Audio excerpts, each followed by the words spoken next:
Sensations without limits.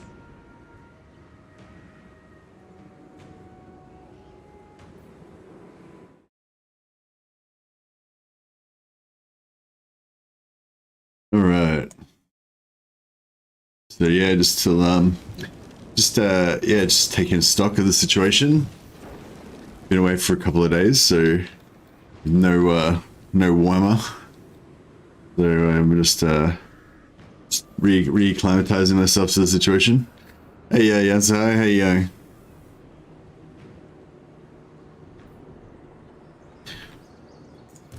The Herald of Slaanesh. Hey. Hey, Eldra. Hey, Nakia. Exquisite decadence. So, Depravity reigns. yeah, we've got our devotee, so we're getting 275 devotees per turn, so it's getting up there now. Lord of Slaanesh. Yeah, that,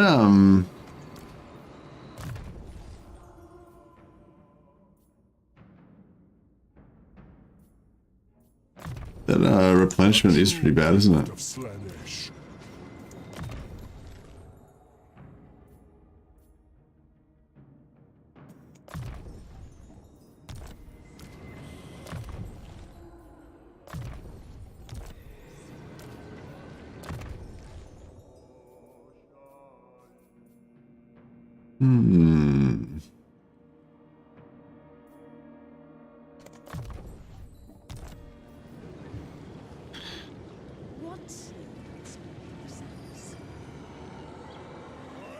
Game decided to start freezing. Oh, okay. I thought they did a hotfix. Did any? Yeah, I was wondering. Hey, Clock Monkey. There was supposed to be a hotfix that fixed that the freezing with the defensive sieges. Has anyone been playing the last day or so and noticed if the defensive sieges seem to be fixed now or not? Sands under my mask. My obsession is pain. What do we got here? Or shadow.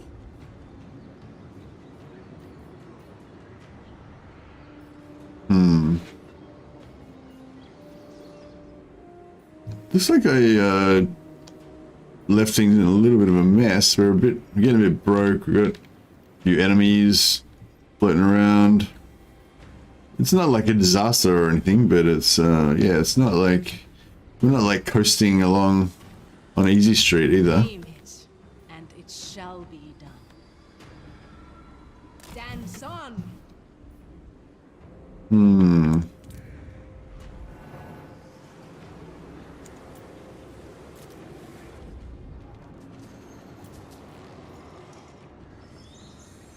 I kind of want to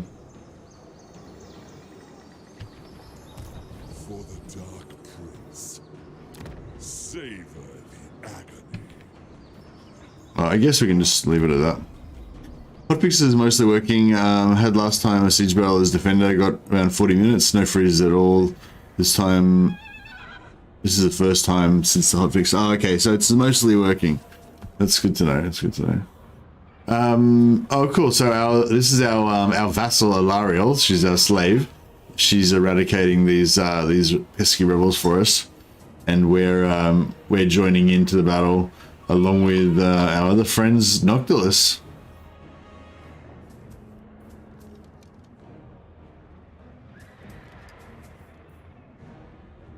I don't think we're going to get to do much here.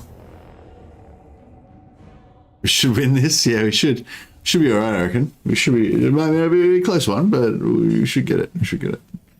I was just going to see if we can actually sabotage Noctilus a little bit before the game ends. Fuck, that coffee's hot. But I don't think it's going to be able to do much. Just thought it's, I don't know, I always think it's interesting when we have these, it's always interesting when we have these like ally battles and stuff, just to see how it goes down, what the AI does, whether they try to coordinate with you or not, or they just do their own thing, or... Oh, is this one of those Oh, okay. I thought like, oh my god, this is a water map. We've got a bug, but no, it's just facing in the wrong direction. All right. Get to watch Alariel do her thing.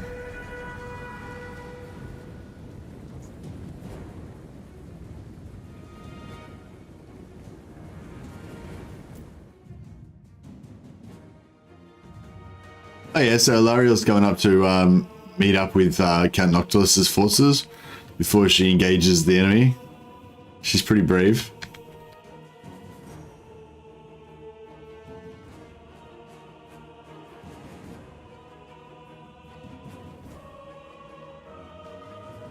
Who's Count Noctilus? Allied reinforcements are arriving in support, Commander. Link up with them and surround the enemy.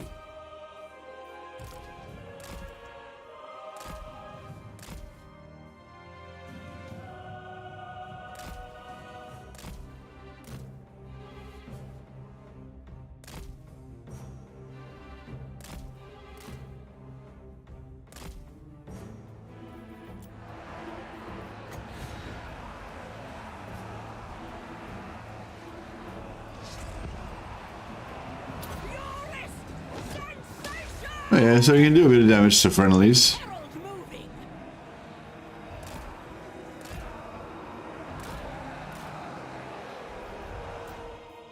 Yeah, I don't think it's gonna last too long. I don't do much, but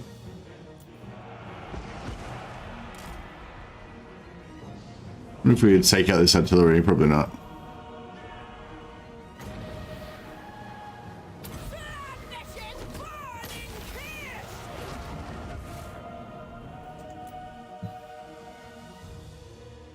Alara is a slave. Emma, you have good taste, but it would be a nice idea for Slaanesh campaign. Gathering your own harem, Alariel, Marathi, vampiresses, Isabella, and Vlad, and Valkia. Yeah, it could be a harem theme. Could work, I guess. Yeah, I can see it.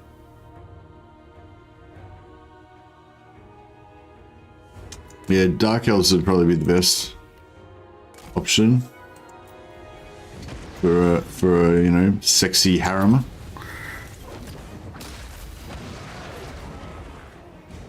Oh, we're kind of like slowly beating this guy up. I don't know how the battle progresses. Yeah, I think we're about to win. Yeah, it's pretty much all over.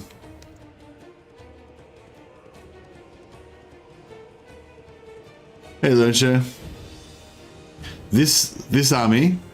This is the Garrison. I just settled a new province, and the Garrison's, you know, just coming back from nothing.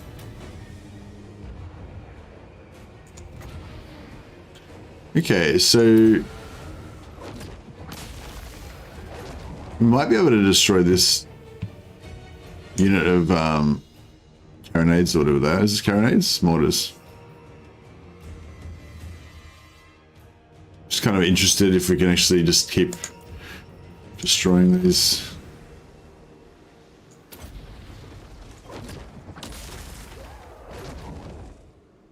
We'll take about like 5 or 6 more hits with this thing.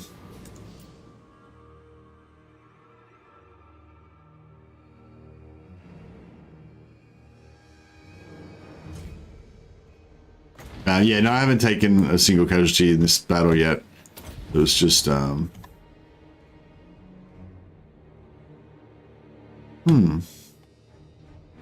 was just, yeah, casualties we already had going before we started.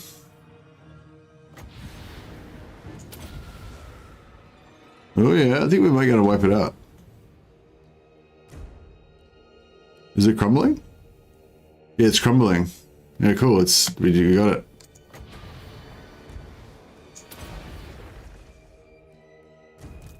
Alright, I managed to destroy one of our friends' units.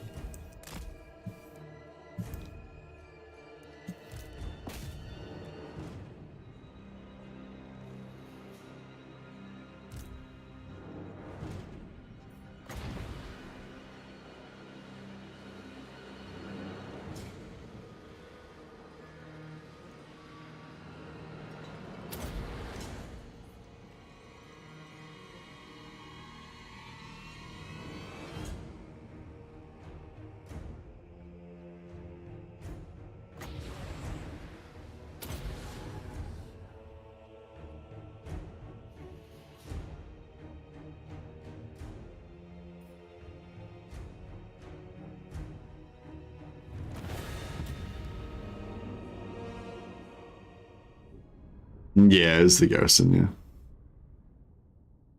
And I didn't colossally screw up the battle. I basically just didn't even take part in the battle. I was merely a spectator. But I managed to wipe out Noctis's artillery though, so that was cool. Sisters of Twilight, yeah.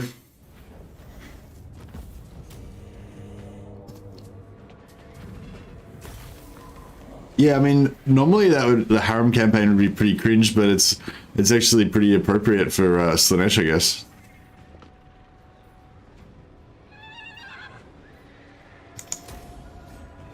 Your desires no longer captivate me. Your needs stillborn and irrelevant. More people declare war on me. Good. Sip from my gold. Bring it on. Oh, Marathi declared war on us. Okay. I thought we were going to convert Marathi to our cause. We might still. I'm really surprised that none of the High Elves have If all those as foreseen are in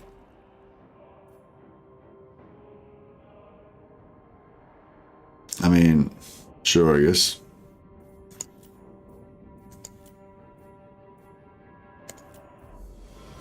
Why not?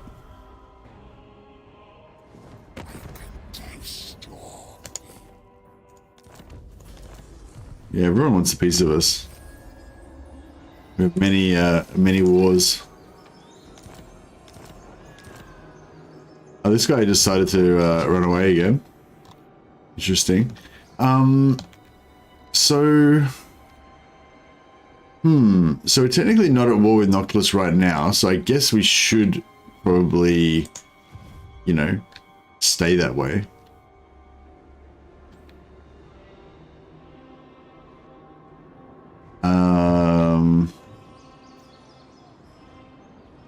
Lord of Slaanesh.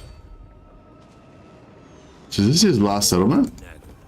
Last settlement, yeah. So if we take this, then that'll force him devassalization. So that'll be done. Lord of Slaanesh. Savor the agony.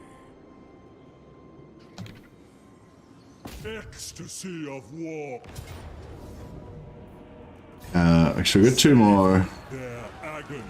We got 2 slots in our army, so we could Name it. pop a couple more heroes in there. Be done. Come. The cult yearns us move. Ecstasy awaits. Seeking sensation. Slice, flay, feast. My obsession is pain. Yeah, I might sack this first. In carnage. Maybe we'll fight this battle, because the first battle I always do really bad because I'm still waking up and stuff, so we'll just go with this like super easy battle as our first battle. And that way if I can't screw it up too bad. There you go, checks. Okay, good man. Source Spiffing Brit's video, good for the community, yet nothing was overpowered. His one-man Doomstack did not have personal preservation or armor of destiny. I haven't seen Spiffing Brit's video, sorry, Lord. What was it about? Normally he does videos about just like cheesing the hell out of the whole game and making the difficulty of the game irrelevant, that kind of stuff.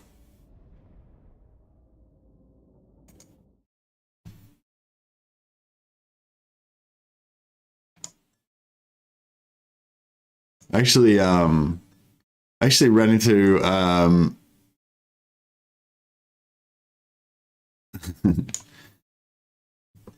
hey, hello from France. Oh, nice. Hello from Australia. Got sunburn already. Oh, nice. Pretty in sunny France. Nice. Lord of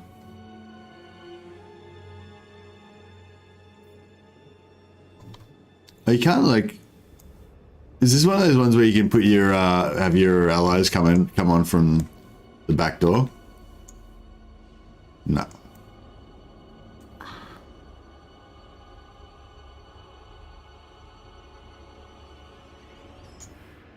Oh yeah, it is too. Yeah, we can have our allies just come in the back door and just instantly win the game. Alright, well, we may as well do that, just for fun.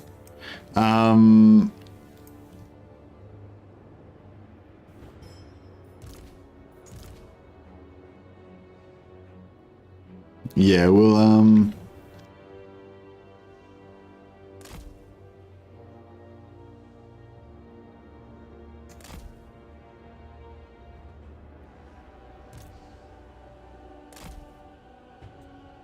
Willing and ready. Darkest pleasure. Flames that flame. yeah, we're gonna get the shit shot out of us in a second. Kill them all. Do it slow. Savor every last morsel of pain. For Slaanesh. Slaanesh decrees it. Come then! Make them scream! Run! Oh, cool, their archers are stopped firing already. That was quick. Savor their agony.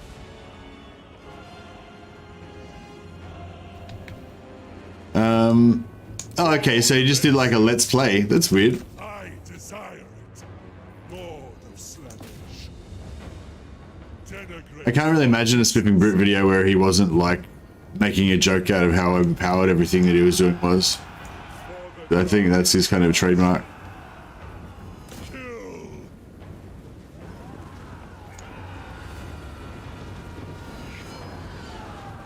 No one's died yet. We got to get someone to die before this starts going up. Claimed for the Dark Prince.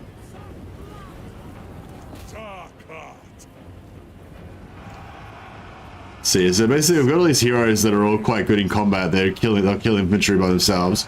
But then we've got this this Mortis engine effect, which is gonna be matter. As you desire. Sorcerer of Slaanesh. Taste the unbridled. Yeah, it's just these archers we don't want firing at us. Fire on fire. Oh, it's gonna be problematic. Make them scream. Unspeakable power unleashed.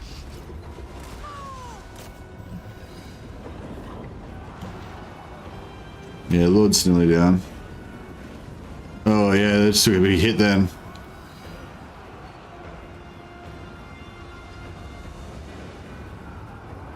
Get him. Reap. Sorcerer of Slaanesh. Dark magic is mine to command. Dark magic is Yeah, I'm just trying to keep those archers to stop shooting.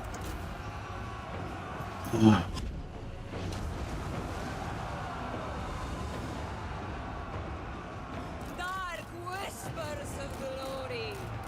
Lord of Slaanesh. Tempter of souls.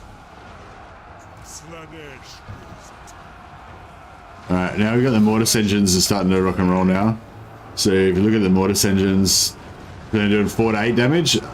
But there's a few of them doing it. But Prince of but as we kill more and more, it'll start going up. So if we kill some guys within the aura, we run out of wins.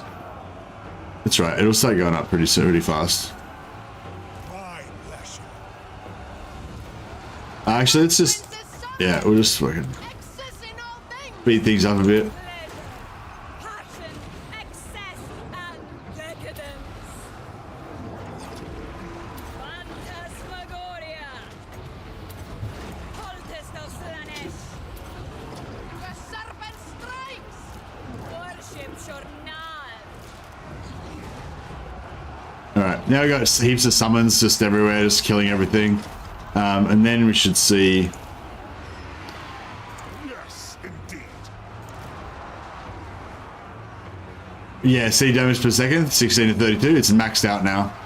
So the aura is just, as well as everyone just killing everything directly, the Mortis engine effect is just murdering everything. All for the prince.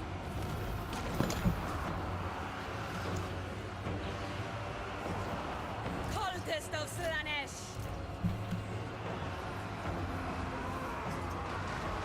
Pray, Slaanesh.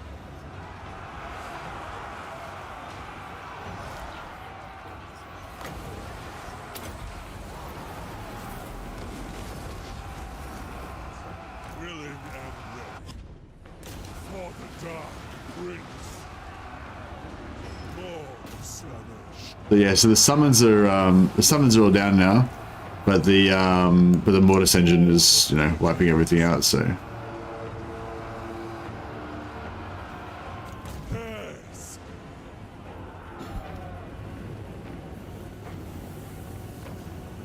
Darkest pleasure. hey Chris, yeah, you might have to take a pass on this one. See you next campaign.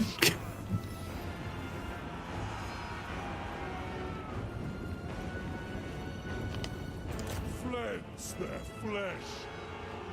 Yeah, if you ever see me playing Nakari, then it's gonna be Hero Hammer all the way. It's kind of like Nakari's thing. But I'm probably gonna get into some. Well, actually, no, I don't know. If the campaign even gets that far, I wouldn't mind getting into some like chariot action. But yeah, when you try to establish yourself at the start, it's like pretty easy go-to strategy. They die.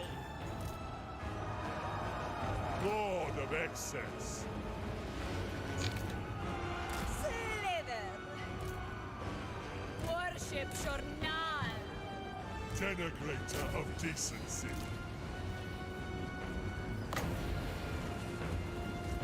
Slaanesh, hear my call.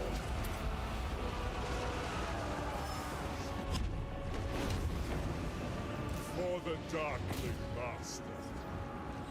Lord of Slaanesh. Man, we got some pretty bad. Warriors of Slaanesh. Slaanesh demands might. Kill. Decadent slaughter.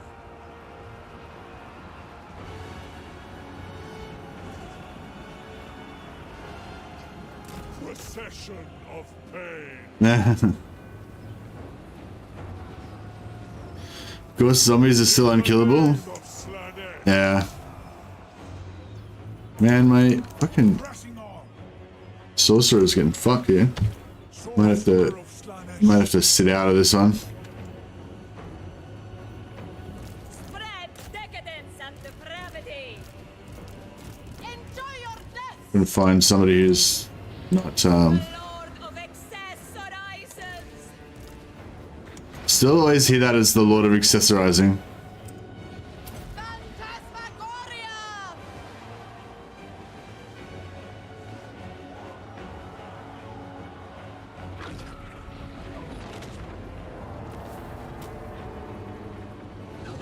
Worship Journal! Alright, yeah, this guy nearly died, but we got there in the end.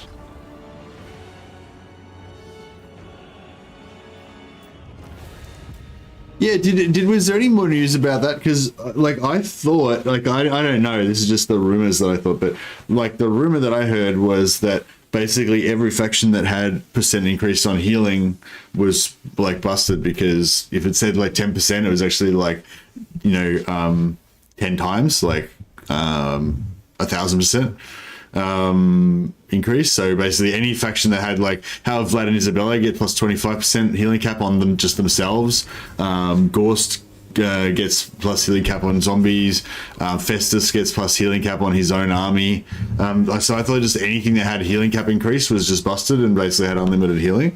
That was the story I heard, but then with the fixes they said that they just fixed Ghost. So I don't know if that's right or not, but like I thought that the problem wasn't with Ghost, the problem was just with healing caps in general. But yeah, I don't know, maybe that's not right. Such unutterable. Alright, economy's fixed and we got a new vassal. So all is well in the world. Prince of pain. Lord of Slaanesh. Ha! Decadence calls. Pursuit of ecstasy. Move out. Exquisite decadence. Onward. So, Decadence awaits. yeah, we get some replenishment there.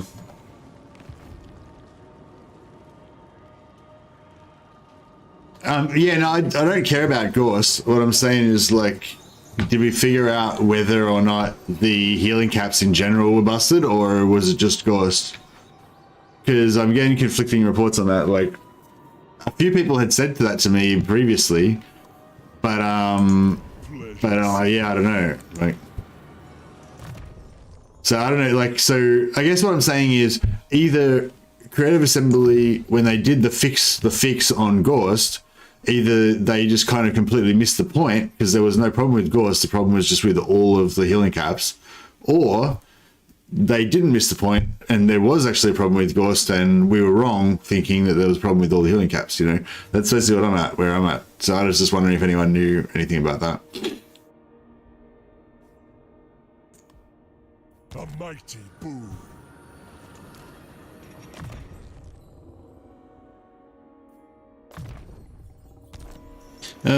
Actually, no, I won't worry about it. We dedicate this bloodshed to Slaanesh. I kind of think we can just get rid of this army The herald of for now. Slaanesh. Yeah, so it's just it's costing us a bit of supply. Like we don't have to pay for the disciple army, but we have to pay for the supply lines. So it's sort of, yeah. Now the good thing about these Hero Hammer armies is that they're really high value. So if we just, even if we split them up into like 2 half armies, because they're all quite, these guys are all quite reasonable levels now, we can spawn like full stack disciple armies out of them as well. So they're pretty, you know, it's like we're ready to war at any time. Oh yeah, what are we getting over here? So we get free 2 cast Doombolt. That's not bad. 5% speed, 5% charge bonus for the whole army. That's pretty good. Just if you can stack a few of them, because you can stack that.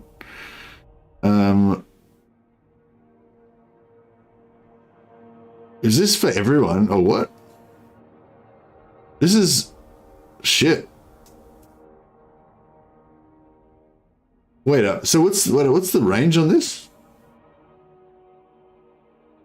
What the fuck? Is this like the whole... Oh, shit. I think this is like the whole map. Are they serious? Jesus. Okay, fuck, let's do that then.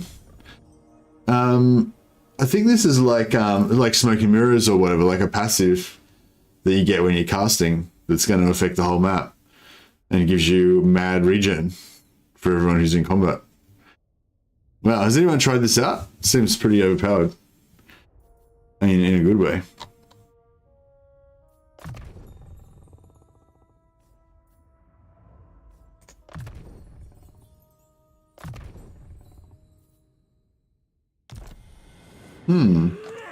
We need to dismount him though, because that war shrine's breaking my balls. Yeah, he was getting the shit shot out of him because of the war shrine, so yeah, we need to lose the war shrine. Methinks. Yes, I desire. You probably only really need like 1 war shrine, but I feel like the more, like, if you have less war shrines, then you take more damage. Like it's sort of good having a few because they're like bullet magnets, but if you have like 6 of them, then at least they're not all focusing the 1 war shrine. They're spreading their shots around a little bit, so I feel like it kind of makes them a little bit more survivable. There's a few capitals we want to level up. Actually, I'll put some growth on that.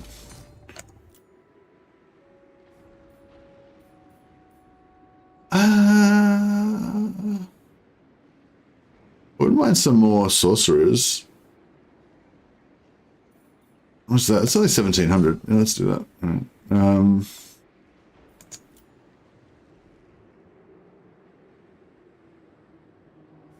Yeah, Torah Care we can level up. 6.8k though. I don't know.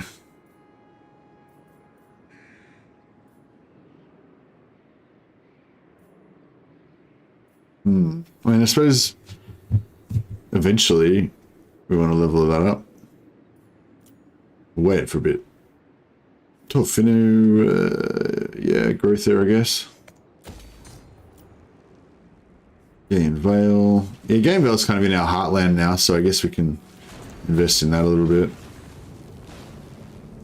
More growth.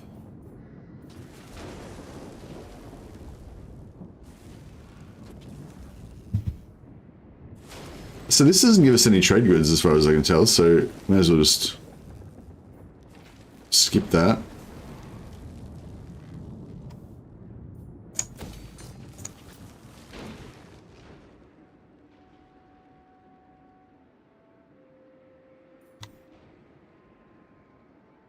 As far as I can tell, oh no, that's the thing.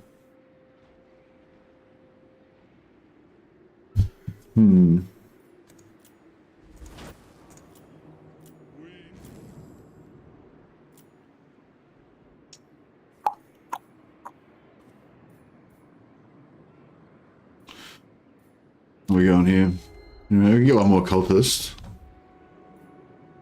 Sorry, Chris, more heroes. Yeah, why not? My divine master. And we got a rig cult built. Nope, there's one. What was that one? Just a spontaneous one that popped up in the...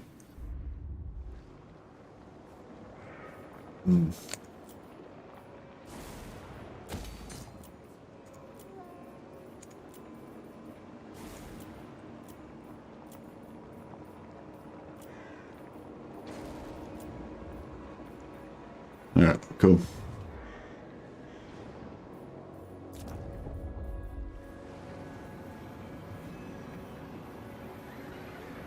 Which Dragon Age are you guys talking about? Are you guys talking about Dragon Age?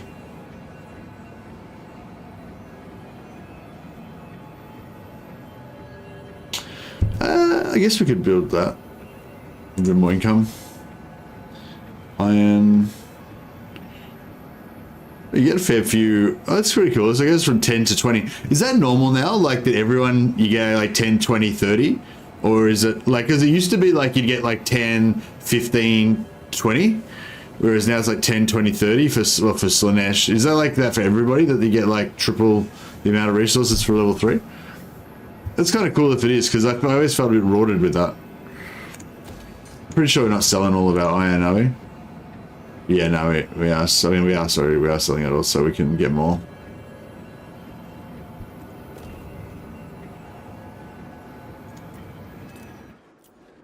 Alright, cool. We've taken stock of the situation. We've reorganized everything a little bit.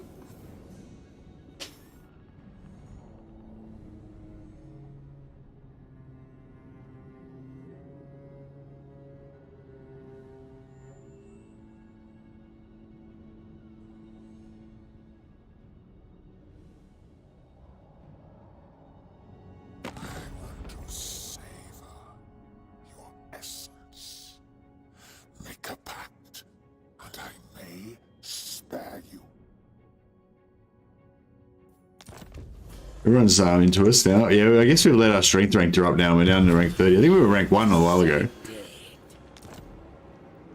So I managed to, I managed to drop my strength rank a fair bit. Do we make these guys our vassals? I can't remember. No, they are, yeah. Yeah, so I think all of the elves are either our vassals or they're dead. Except for Lithanar. I don't know if we should try and make Lithanar our vassal as well. It could be fun. Yeah, so basically we can either invade Bretonia or we can go after Marathi. I feel like we've got a bit more defense against Marathi because we've got Noctilus defending the south kind of down here, who's neutral, and she has to kind of come through him. She can go around the north here, but she doesn't come pretty far. And that gives us a fair bit of time to react, so we could probably ignore Marathi. I mean, I don't know, she might just run straight through Noctilus and start ripping into our heartland, but honestly, like, it doesn't even matter if we lose all our settlements. As long as these 2 hero stacks don't go down, we can't really lose.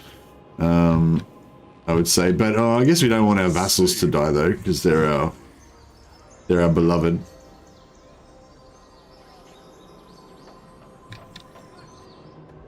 Lord of excess.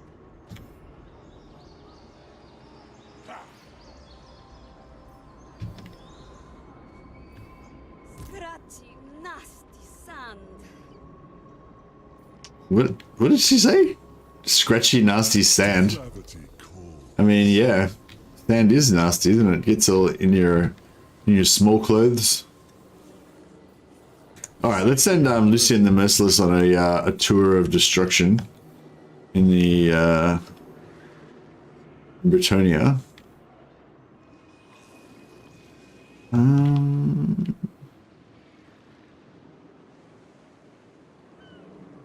Yeah, I guess we'll Moving out. kind of go like that. Slaanesh demands perfection. Yeah, that'll do. Decadence calls. This guy, is this guy rocking the Sword of Cain? I thought he had the Sword of Cain. Oh, did I disband the guy who had the Sword of Cain? But damn. No, he's got it, He's got the Sword of Cain. He's rocking it.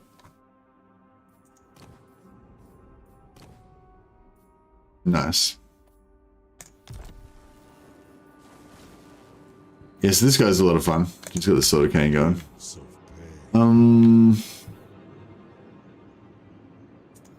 Not your shadow. Ecstasy awaits, seeking sensation. I was see if we can lure him to coming up on shore. Submission. Move, I implore you. How should I debase myself? The cult yearns us move.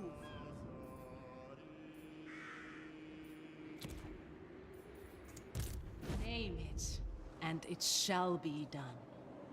Yeah, she keeps spreading her cult. Cult of unfettered pleasure.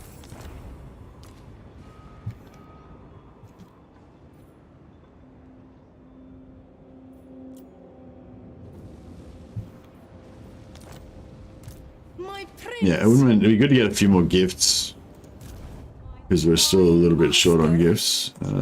Okay. Insufficient. No. Cultist.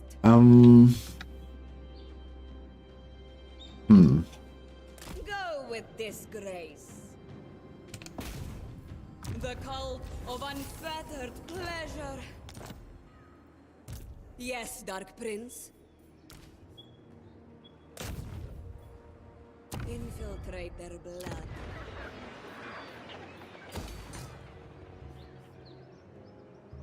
Actually, I forgot to build the cult in Oscar. I just realized.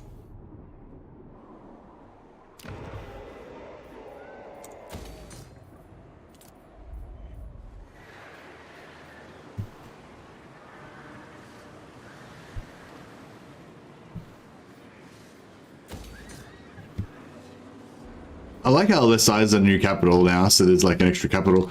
Oh, hey, does that mean that there's going to be another High Elf Legendary Lord?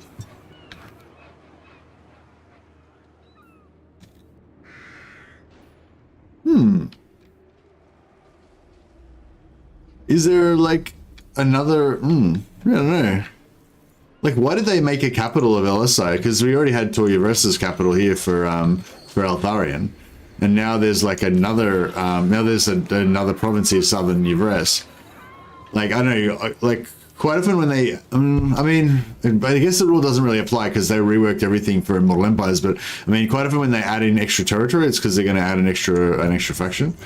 But I mean, it doesn't necessarily mean that because it's, you know, because it's Immortal Empires, but yeah, I wonder if that could mean something. Savor the agony.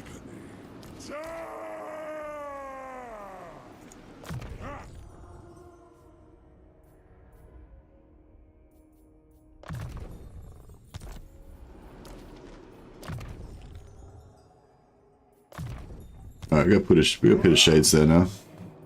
The cult of pleasing. All right.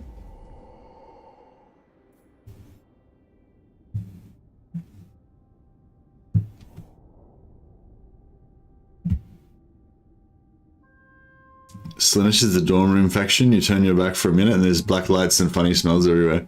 It's a little bit like that, isn't it? I'm really liking it now that we've got Chaos Warriors though. I wouldn't mind getting some Chosen as well. Just for, you know, just for shits and giggles. But yeah, I mean, Chariots and Cavalry is really where the... It's really where the action's at. Okay. They foiled our ambush. Pain is more delightful for the waiting.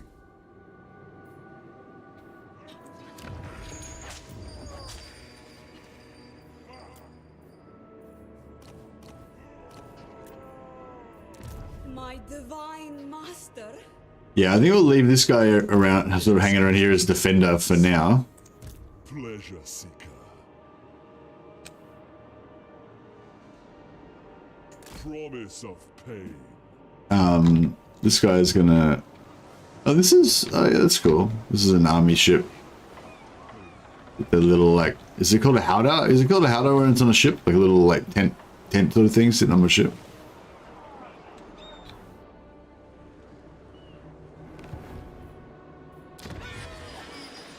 Yeah, we're still bleeding money pretty hard.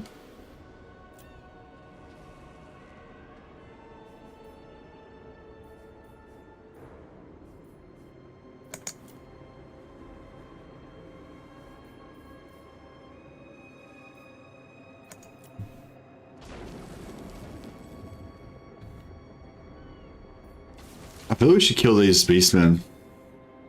Decadence calls. Relent now. Okay, Marathi could be about to launch an army from there. Yeah, it'd be interesting to see whether she actually gets stopped at all by Noctis, or if she just goes straight through his territory and doesn't care. Howdah is on an elephant or a mammoth. Yeah, yeah, that's where I've heard it before, in reference to an elephant or a mammoth, yeah. It's just called a tower. Oh yeah, tower. Yeah, you would call it a tower on a boat, wouldn't you? Cabin of pleasure. Yeah. Yeah, I'm sure some Name it. fantastic parties go down on the old boat tower there. Move, I implore you. Come, come. Cultist of the perfect prince. The cult yearns us move. Name it, and it shall be done. I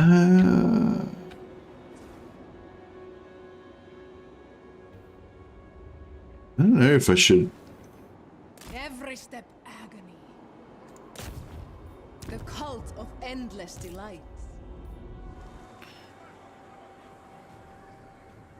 Oh, here we go. King S Seer. Oh, we'll put a cult under there with this one. Grows. My And we'll- divine master. You are infertile. Failure. What a noob. Alright, well, Name it, and it shall be done. Speak. Speak!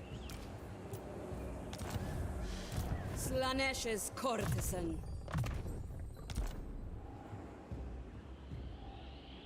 yeah, I would like to try and get some more, because these Tomb King's Lords are really good for gifts because they're all immortal. I'm pretty sure every Tomb King's Lord is automatically immortal, if I remember correctly.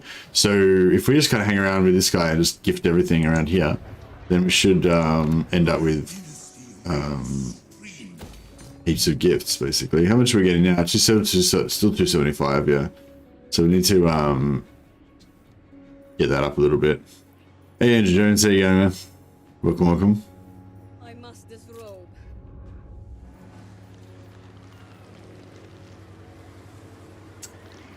Kind of broke. I need to wait till I get some more cash injection. I don't know if we really care about any technologies anymore. I mean, I'm sure there's a lot of useful stuff in here, but I mean, really, once you've got Everlasting Gift, you pretty much won the game. You don't really need much. You don't really need much else. Hero actions. Actually, hero action would be good because we spent a lot of money on that. If we can get a few kills on Marathi, then that'll get rid of it. Oh, actually, I'd probably rather get the success chance than the cost reduction.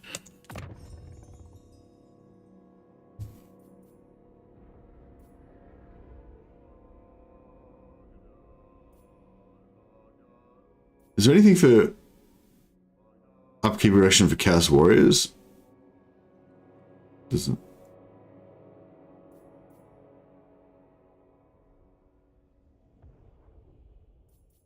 Doesn't seem like it.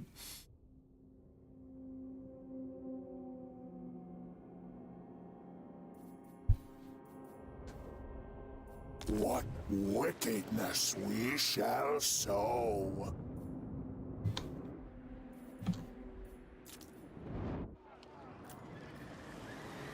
I wonder if we can get any deals. So the drowned want to get a non-aggression pact for this. I mean, yeah, we could do that.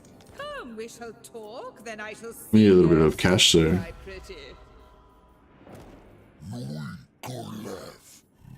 Dreadlord. Prince's Herald. Divine. Oh yeah, we can sell peace to everyone. So everyone declares war on us because they think that they can beat us, and then they realize they can't beat us, and then they want to peace out with us again. So yeah, that's cool. And then every time they peace out, we get like more seductive influence. So it kind of works out. So yeah, now when we look at those guys, whoever that was, there you go. Slaanesh Herald. Yeah, now we got a little bit of selective influence from that deal that we just did with them. So that's cool. And we now got, you know, good 3 turns. That's good. That'll give us enough time for Lucian to get onto Bretonnian shores. Once Lucian makes landfall in Bretonnia, our money problems are over. Saw a video by Moloch earlier. Now Black Arc buildings cost growth again. Oh, okay. Do they? No, I haven't played it yet, Nicholas. But that's good if they do. Because yeah, that was a bit of a weird bug. Did they didn't do like extensive patch notes about everything they fixed, did they? There was no patch notes about all of the fixes that got done with it. Here we go. Belakor. Has this guy already got Belakor's trait? I think we got it on Lucian. I was trying to get it on Lucian. I don't know if I actually got it or not. Lucian's gonna be jealous if this other guy, Fator or whatever his name is, gets Belakor's trait and he hasn't got it. Never Queen. No, I don't think he's got it. Oh. Shit. This other guy could become the new favorite of Slaanesh if he gets the My prince. Move, if he gets Belakor's trait. you.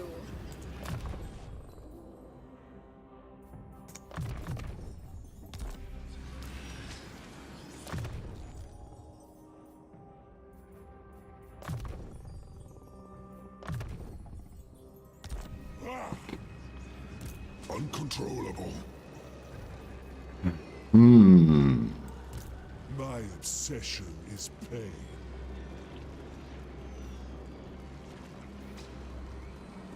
I kind of think we should bring in the Mirror Guard, but I mean, You are not worthy. last time I underestimated Belakor, I nearly paid for it. Not your shadow.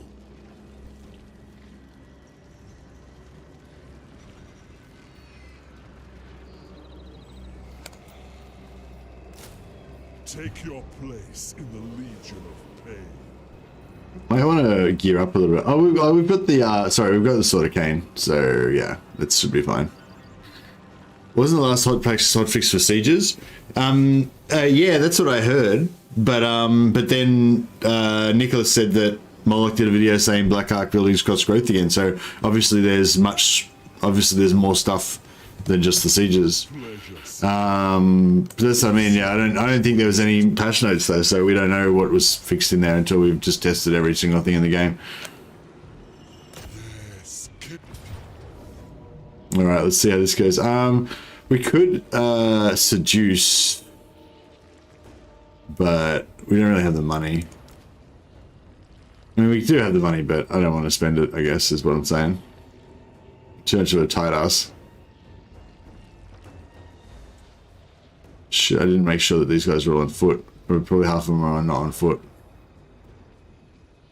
Yeah.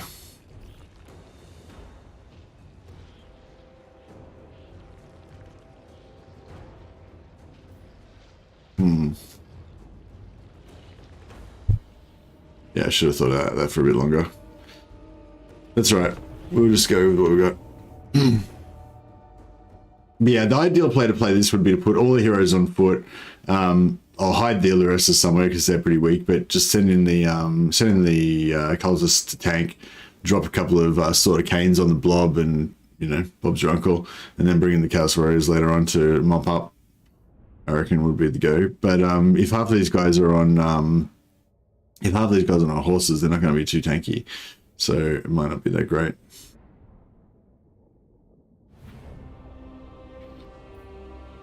What do we got here? So no, we've got like a little tanking core of 4. That's something.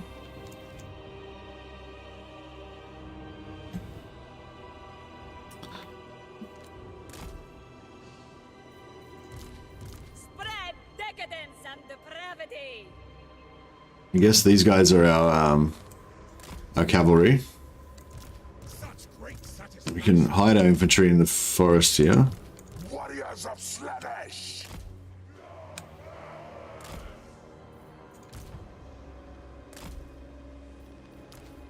Born to suffer.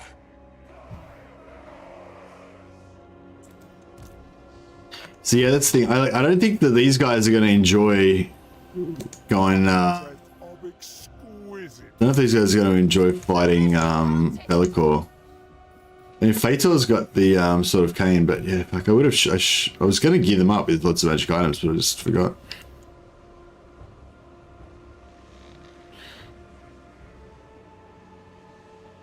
Slaanesh, yeah, we're defending. We're the heroes of Ulthuan.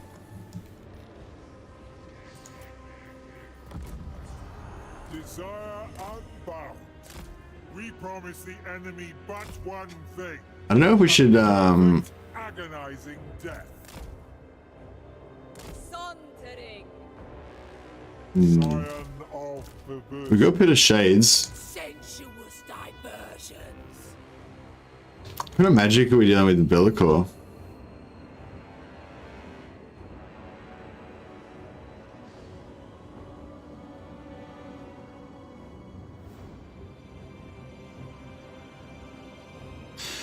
Just Melkor. So we could probably sucker him into wasting some Melkos or some debuffs on us before the battle. That might be worthwhile actually. We drain his wins. I don't know if I'm over like, you know, I don't know if I'm like being overcautious or what. But Rapture backers. Cultist of Slaanesh. surprised he's not casting on us. I thought he would have cast on us. See. To bloodshed. Dance the battle. Moving out. The cult waits. Zealot of debauchery. Maybe we'll just. Hear the discordant choir. Get them. For Slaanesh. Lord of Slaanesh. This might be. I wonder if we could kill him. I don't think we can, but we could try.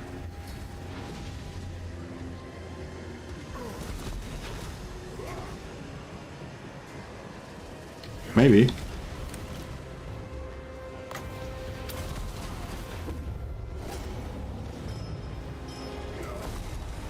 Slaanesh wills. Because he popped his he's got his aura up. Only for 5 seconds though. Yeah, he's going down, he's getting chunked. Alright, this is good. He hasn't done hardly any damage to us. We keep the debuffs going. We'll drop another one on him in a second. Hear the discordant choir. Behold, Yeah, he's starting to hit us now because the debuff wore off. Try and get another one on him as soon as we can. Alores. Oh yeah, he's getting wrecked. Willing and ready. Oh, we need it? We don't need it. Just finish him off. Alright, cool. Yeah, Belakor himself is like the main scary part of this army. Now it's like, yeah, it's not even that big of a deal. I wouldn't mind taking out the Hell Cannon before our warriors come out, but... For the Darkling Master, I desire it. The Prince of Chaos rises. Ah, missed. Lord of Decadence. Cleanse their flesh. The aesthetics are lethal. Enjoy your death. It will be gratifying. Savage are fallen. Slaanesh fighting Slaanesh. Slaanesh, Rival demons. darkest pleasure. Lord of Slaanesh, Yeah, there you go. for the Dark Prince.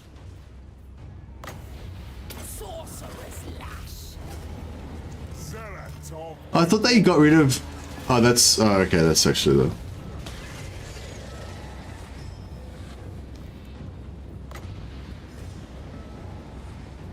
Dark Master. My soul is yours.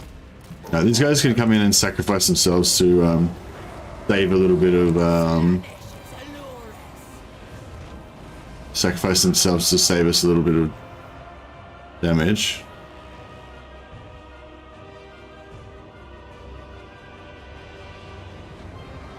The Dark Prince's servant. Worship Shornal. Go. Dark Prince's minions. Time to charge. Run at once.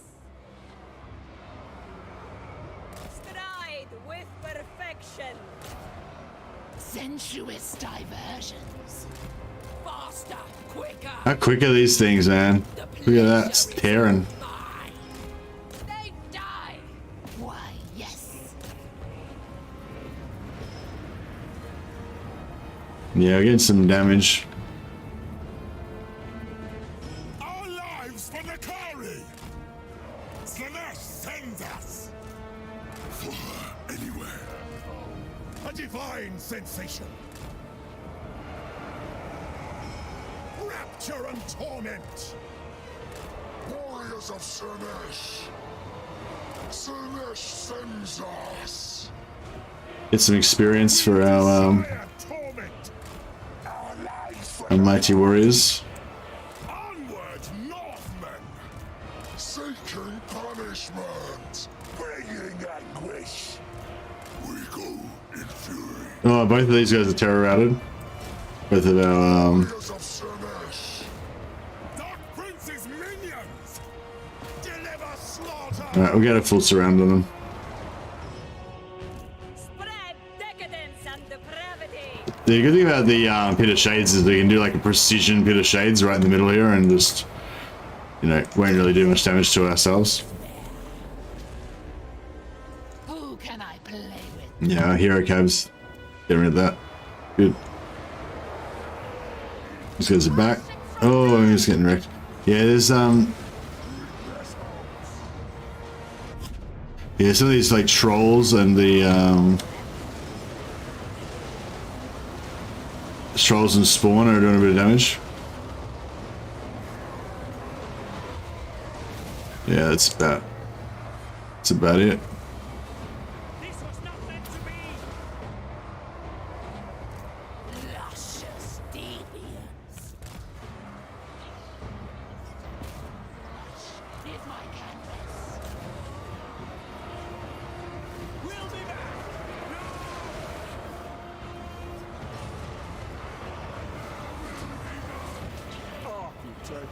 exquisite.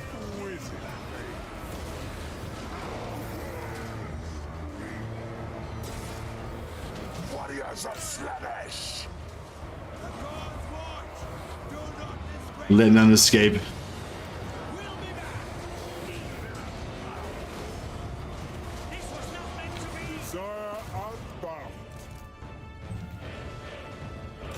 We should get some decent cash out of this, hopefully.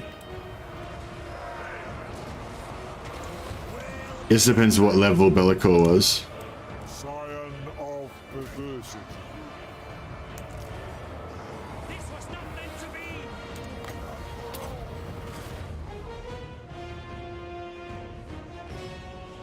Their flesh is my canvas. The darkest desires.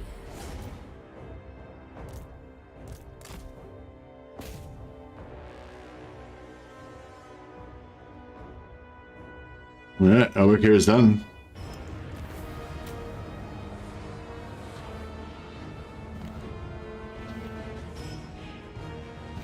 Cultist of Slaanesh. Let none survive.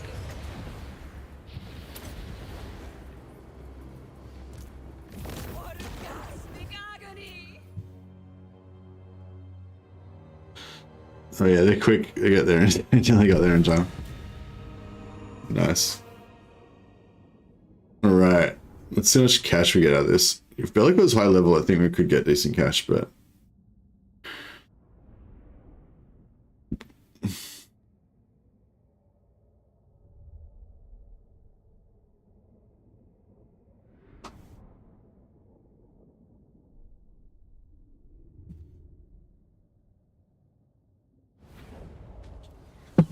Oh, shit.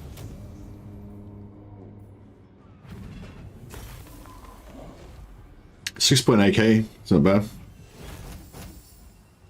And yeah, I'll just take more money. For their screams to the Prince of Pleasure. No, I don't think we need the... Yeah, extra winds of magic, extra replenishment, which is nice, and extra 5% weapon strength. So yeah, Belakor is like the jackpot when it comes to army bonuses. If you're making like a one-man doom stack, it's not, you know, he's not that big of a deal. But if you're making like an army doom stack, he's pretty good.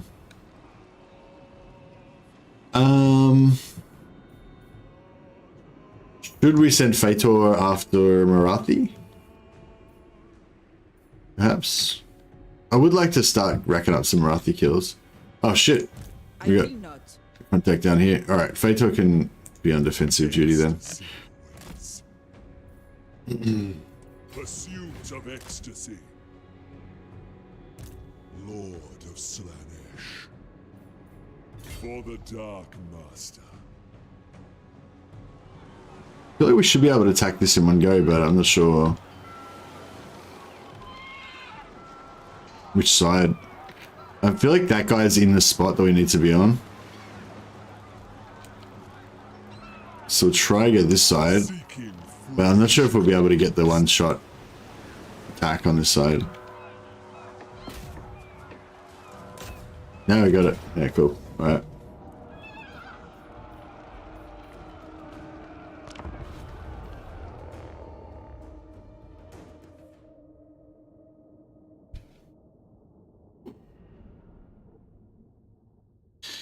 But yeah, I'm pretty sure there were no patch notes, right? Official news, yeah, no one's posted anything about any patch notes. So I'm guessing there were not any. Yeah, on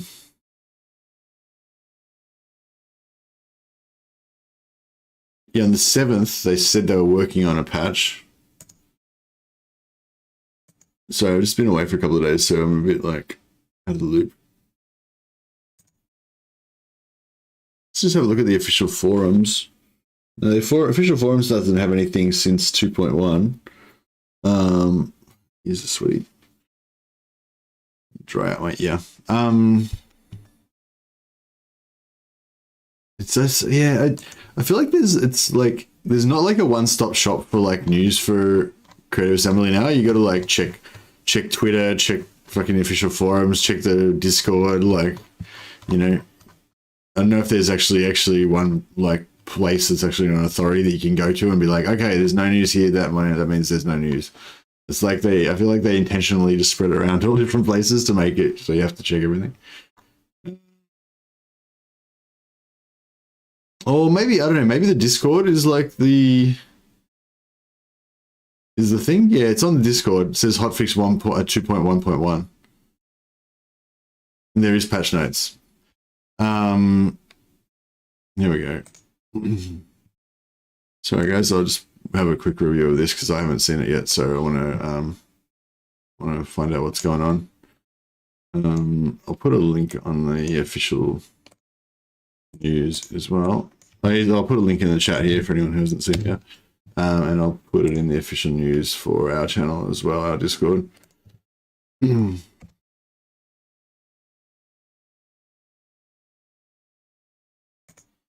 Okay, so oh no, where's my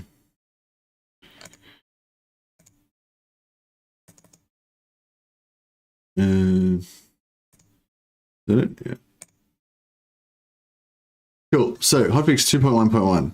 Today's hotfix includes a fix for a critical crash that was introduced in the 2.1 update. Fix a crash when manually defending during minor and major settlement battles. Boom. The rollback branch has also been added as an opt-in beta branch on Steam. This will allow Steam users to manually revert back to the 2.0 build if they choose to do so. There are a few important considerations when opting into that branch. Doing so will require you to re-download and unpack any files which were updated in 2.1. Playing the 2.0 will disable crossplay with users in 2.1 or 2.11, and future builds that require you to opt out of the beta will require you to opt out of the beta to go into the latest build. Okay, cool. So yeah, so now I'll just check that actually, make sure I can actually access it. Go into my library, go into Warhammer 3, right click on Warhammer 3, go properties, go betas, then select the beta that you want to opt into. And there's one called rollback to the previous patch. So yeah, the previous main patch. So that's 2.0, not 2.1. So yeah, so we're on 2.1.1 at the moment, which is the one that includes the hotfix for the settlement battles. So I'm guessing that would be the one that you want to play on. But yeah, I'm not sure what, I can't really remember what else was in 2.1, but I think there was some good stuff in 2.1. So I'm guessing 2.1.1 is better than 2.0. So anyway, that's what I'm playing on, 2.1.1, the latest version. So yeah, it's a good idea though. I think in general, if you're gonna run a beta like we're running now, and I think the majority of people are playing on the beta. So even though it's a beta, it's really like the main branch, you know. And I think that Creative Assembly acknowledge that, and they understand that probably most people are playing the beta. So yeah, so it's good that they've kind of put that rollback in to make it easy for people to just roll back to the previous version. Yeah. So even if you're going to, so if you right click on Warhammer, you go, sorry, you go properties, you go betas, and even if you opt in none, like you're not opted into any betas, when you go into like Immortal Empires, you will be playing the beta because it says like a beta on the Immortal Empires. So even if you're in the normal live version, non-beta version of the game, when you play Immortal Empires, you're still playing a beta, if that makes sense. They crashed during minor settlement battles was published by Radiant Ash, wasn't it? Yeah, Radiant Ash made a video about it. But I'm pretty sure it was happening to literally everybody who was playing the game, so yeah. Never played Total Warhammer in a while. What was the settlement crash bug? It was freezing whenever you defend a settlement. So yeah, well that's, yeah, see that's a perfect example of Creative Assembly being like very quick to act when there's a real game breaking bug, you know, not like you know, game breaking when it's not really game breaking, but game breaking when it actually is game breaking. But yeah, that's an interesting point. I wonder if like Radiant had never made the video, if they would have just not noticed that the game didn't work anymore. I feel like they would have been aware of it already. Lord of Slaanesh.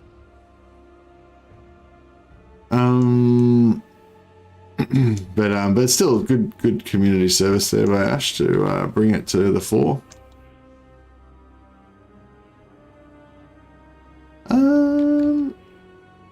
I don't know why I'm thinking about this. I don't really care. We'll just get in there and punch on. It's a bit. Oh, it's not quite. This is not quite as overpowered as the vampire spam with Isabella, but it's like, you know, it's pretty much. It's in the ballpark. Denigrator of decency. Slaanesh decrees it. Get them.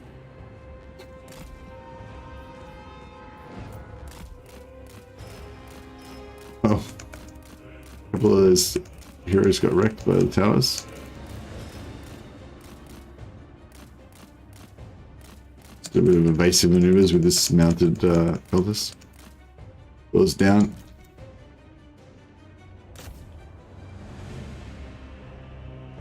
Alright, we need to get some kills, and that'll get some kills. We'll start the Mortis engine rolling.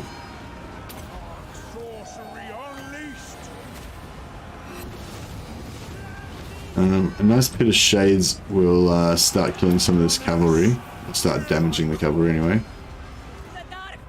And then we'll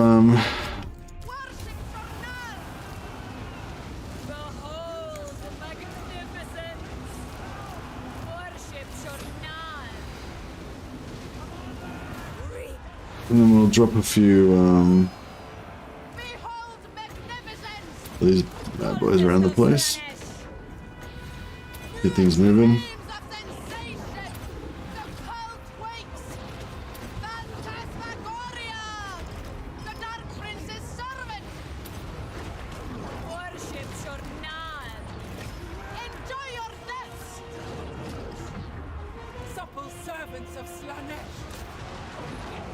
Now the Mortis engines should start kicking in.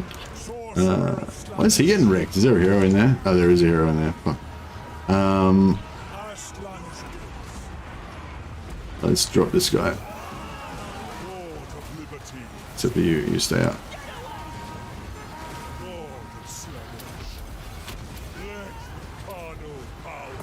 Alright, he should go down real fast. Get everyone on him. We can even actually debuff him more. No, we don't have a debuff on him right now. Yeah, he's getting rich. It's pretty good. Sorcerer of Slaanesh.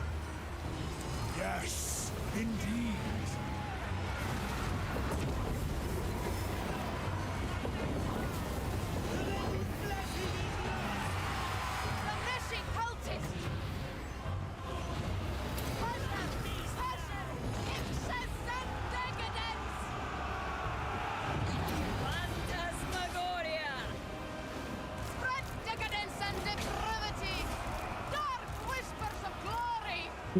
All different levels, so it's a bit you had to find the right guys. How do I explain my obsession with this game to my girlfriend? I'm worried. Is this a new girlfriend, Andrew Shabazz?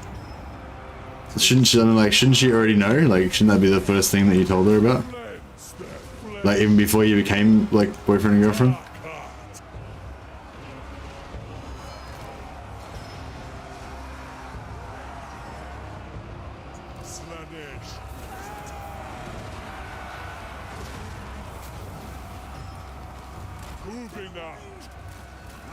Shit.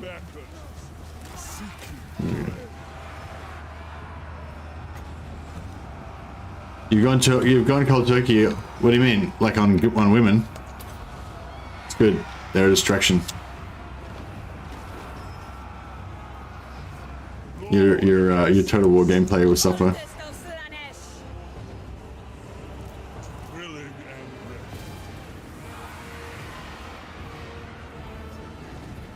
Cold turkey on Total War? Nah, he couldn't mean that. Must be some mistake.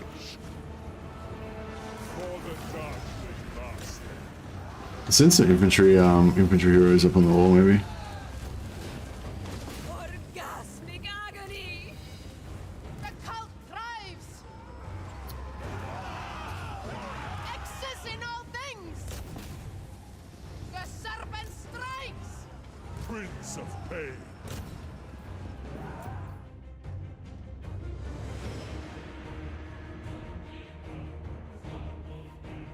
Yeah, they'll shut them down. They're done. Alright. Yeah, I told her she might see some weird shit that looks like maths and games at the same time, like Excel spreadsheets and long Discord debates. Yeah, it's a bit like that. Bit of Total War science going down at Andrew's house.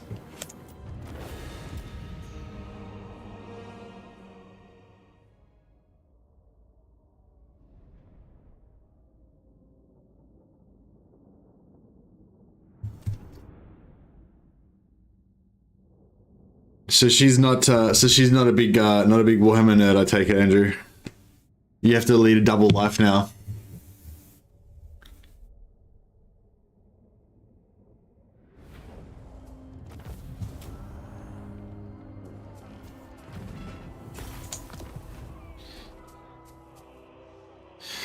Ooh, big sack money or subjugate?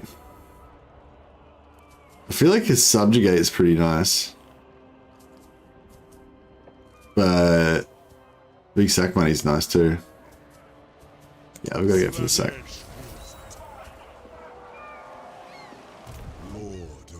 Yeah, we miss out on the replenishment, but we've got our sort of anytime replenishment, which is pretty cool. I wonder if that Belakor replenishment buff is this like anytime replenishment like this, or if it's just normal replenishment.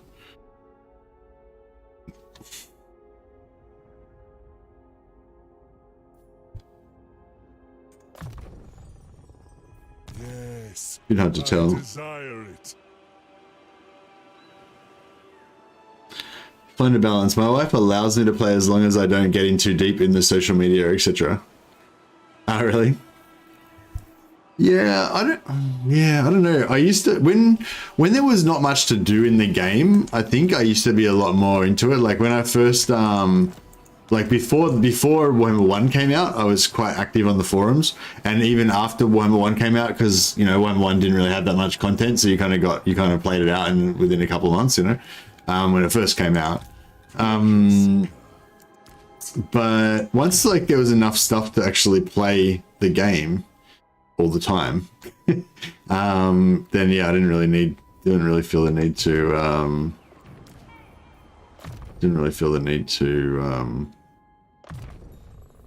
be too much of a keyboard warrior after that.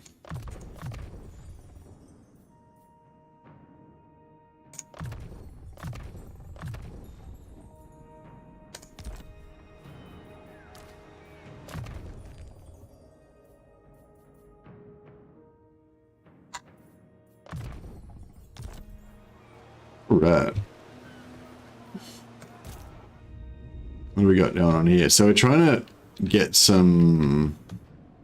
I must disrobe. It is hot. I must disrobe. It is hot. And it shall be That's cute.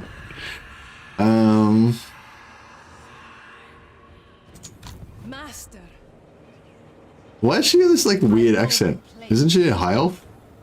I guess she's a dark elf, maybe. Or... Oh no, maybe she's a dark elf. I don't know. She's got a Transylvanian accent, I reckon, for sure. Speak. The cult grows.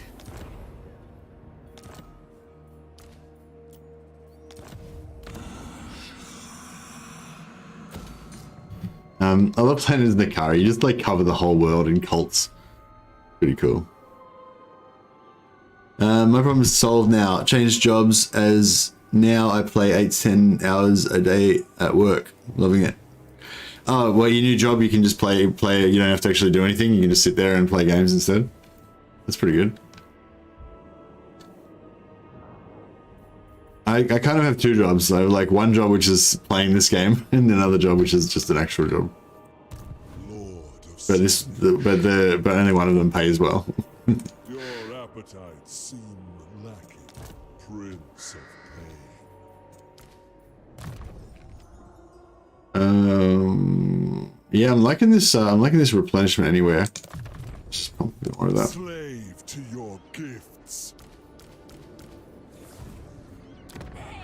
Yeah, he's coming down here. We're gonna recruit some more.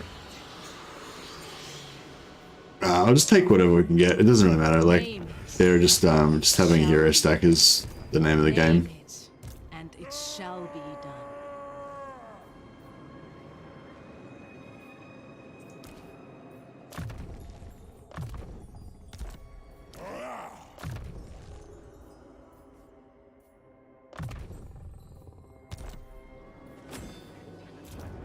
Alright, our money situation's all under control again for the moment.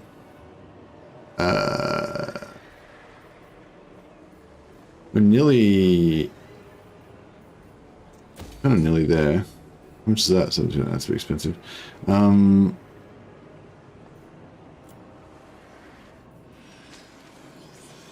Yeah, okay, let's just do it. Level that shit up. I don't know if that's worth it. Maybe. Growth. So I'm just keeping myself as broke as possible at all times. That's the name of the game. Don't want to accidentally get financial security.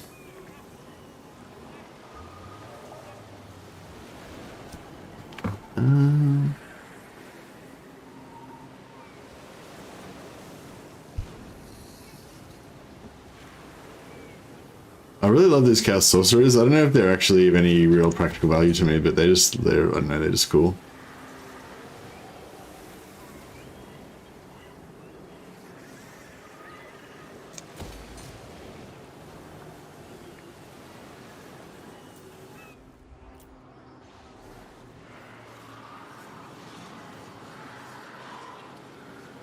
Yeah, we'll get some wine. Sure. Alright, it's all good. My obsession is pain. We're gonna try to get down here and rescue Trilinia. I mean, Trilinia is going down, but we can try and rescue Toy of Rest. It should be fine.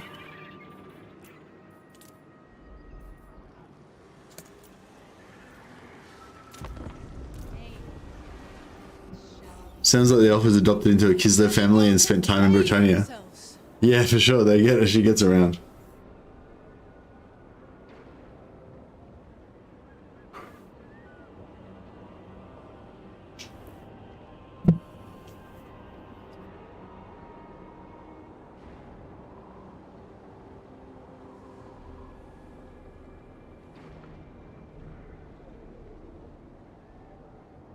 CCTV, just waiting for a line to pop up. Oh, that's perfect. Yeah, excellent. Oh, nice one, man. Is it night shift or day shift? Lucian the Merciless. No, you're not quite worthy yet. I just keep letting him I keep letting him ask every 10 turns, but I keep denying him. Just keep yanking that chain. Just conquered 3 Skaven minor major settlements by sending 4 stalking units to the victory points. Ridiculous. Yeah, the stalking power is pretty strong. I should probably make a video about that, actually. That'd be fun. Oh, shit.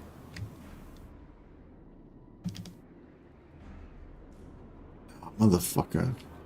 I should have done it last turn, because I could have subjugated these guys, but instead I didn't, and I let Slaanesh take him over. Oh, not Slaanesh, Corone. So now I can't get them as subjugation, but I mean, maybe I can still. Maybe they'll come back to life? Maybe? I don't know. Both, but mostly night. It's past 8 PM in the UK. No worries, man. Oh, well, you know, yeah, I was just gonna, the reason I asked is just because I've done a lot of night shift in the past and did a couple of different jobs, and yeah, it can get pretty isolating, you know, and stuff. So, but I mean, hopefully, I mean, I guess you're chatting with us, so you're not really isolated. And hopefully you're having some fun playing your games and stuff.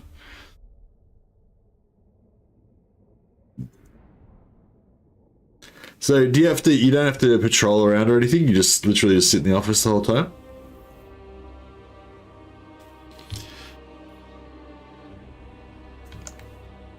Lord of Slaanesh. Man, that would have been a perfect job when I was like a student or something. Just chilling. I think we come out through here. That should shield us from the towers on the left side. No. Yeah, a part of me is hoping that we might be able to get, we might be able to still get the, subjugation, because maybe it'll bring them back to life, because this is one of their old settlements. We march to the cacophony of pleasure. We bring the promise of pain. He plays Hitman or XCOM. Oh, nice. Has he played Cascade yet? Or is he doesn't like Cascade?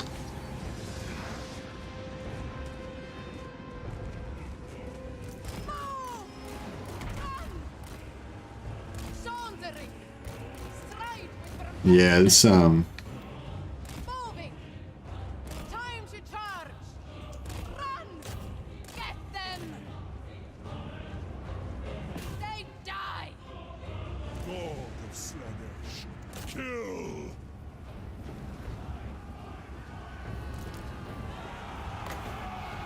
The Dark Prince empowers me. The Dark Prince empowers me. get down. Denigrator of decency.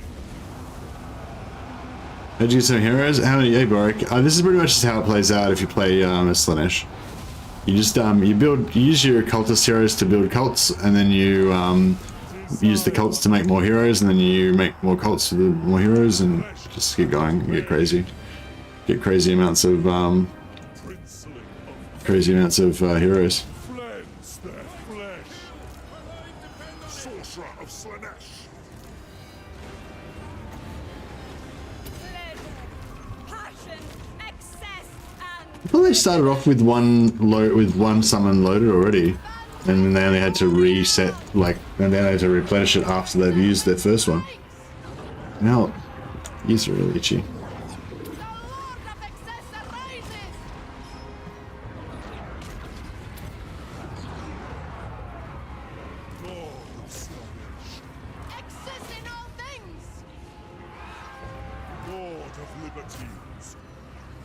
How are we going? About 7 to 15. Oh, yeah, it's halfway up. Gotta get a few kills to get your gotta get a few kills to get your thing going.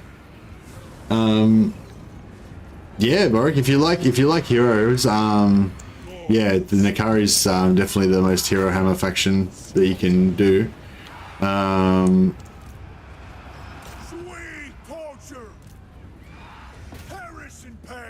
And yeah, these heroes are really tanky as well. So if you like that sort of, if you play vampire counts, if you like playing vampire heroes, you can pretty much do the same sort of thing with this. Instead of the vampire heroes being the casters and being the tanks, you use the cultists as the tanks, and then you have a separate caster hero dropping bombs, dropping like Pit of Shades and stuff on your own hero stack, and then you can also just summon heaps of Slaaneshi demonettes to chop everything up as well. So it's like more powerful probably. The only problem is you can't heal yourself properly, but these dudes apparently are healing when they cast. I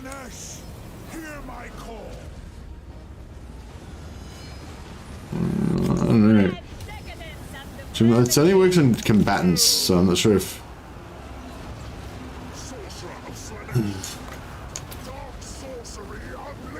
Who's fighting? Is anyone fighting? No one's fighting. Need to get some combatants. I think we can get somebody into actual combat, then they will get heals as combatants, but only if I'm casting at the same time. See, none of them are actually registering as fighting. Willing and ready. Dance to battle.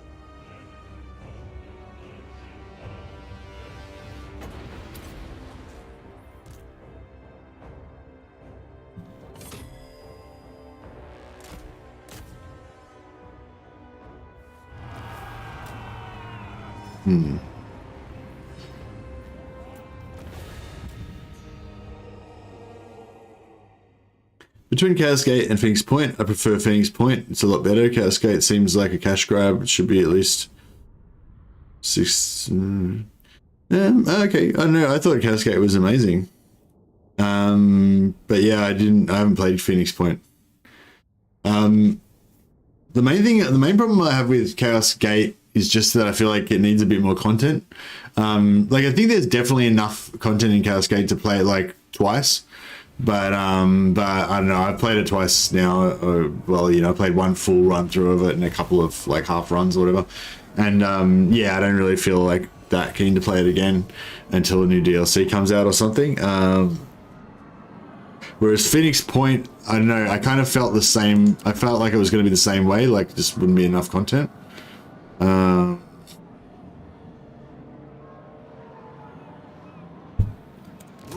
the banners of Slaanesh. Pretty much a complete game now. Okay, yeah. See, I don't really want pretty much a complete game. I want like a game with so much DLC that it's ridiculously huge. I only want Warhammer 3 in every game. It has to be the same level as Warhammer 3. But yeah, no, Chaos Gate's good. It's just it's nearly there. It just needs a bit more stuff. But I think like Chaos Gates, I mean, it's already good enough that I pretty much will play it again every time a new DLC comes out. Like when new DLC comes out, I'll play it. I'll probably do a few streams of it, a couple of videos or something if I can. And I kind of plan to keep doing that like every time new content comes out. Why am I taking attrition?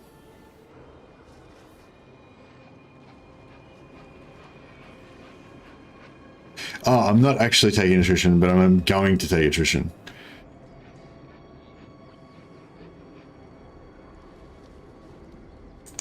None but Slaanesh may dominate me. The cult of pleasing perfection. Decadence awaits. Chaos Gate's great, but it's terrible. The mechanics are overly intricate for a squad combat. It's kind of like just exactly the same as XCOM 2. So if you like XCOM 2, then you'll like it. If you don't like XCOM 2, then you won't like it pretty much. I guess it's got the extra like warp, whatever thing, but My palace of forbidden delight. Come. The cult yearns us. how did I end up so broke? I guess I tried to upgrade too many of my buildings.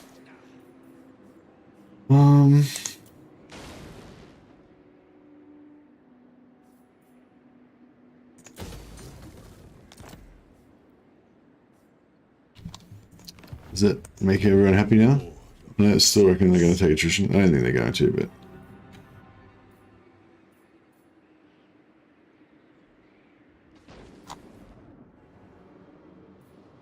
For the I don't know if I want to...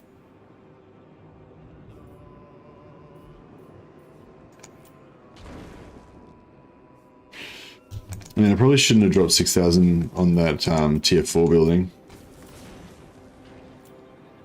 Yeah, we don't actually need tier 4 for anything. Just, yeah, just money.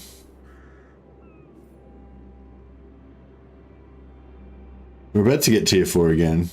Yeah, I might just cancel that actually. It's alright, we don't need it.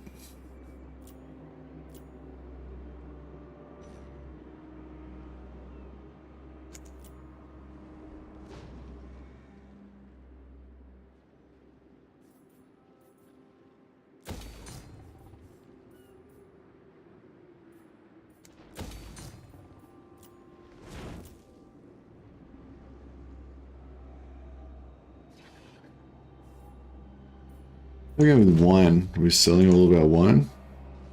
We are selling all of our wine. So, okay, so we could probably go a bit more wine.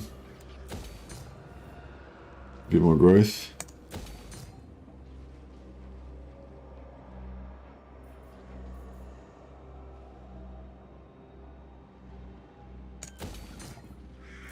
I'm really spending all my money again. Actually, no, I'll save that. Alright. Let's play it a bit more safe. Have a bit of leeway here. Name it, and it shall be done. So yeah, this is what I was talking about before. You just use these guys to make a cult, then you build this cult that gives you +1 capacity for cultists and gives you an extra cultist. And then use that cultist to go and make a new cult and keep going.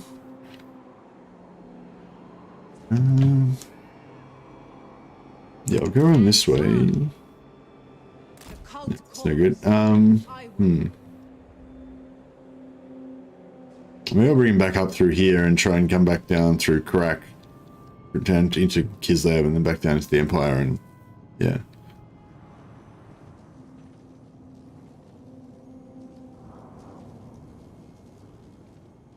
I thought XCOM 2 was a fantastic game. I really enjoyed it.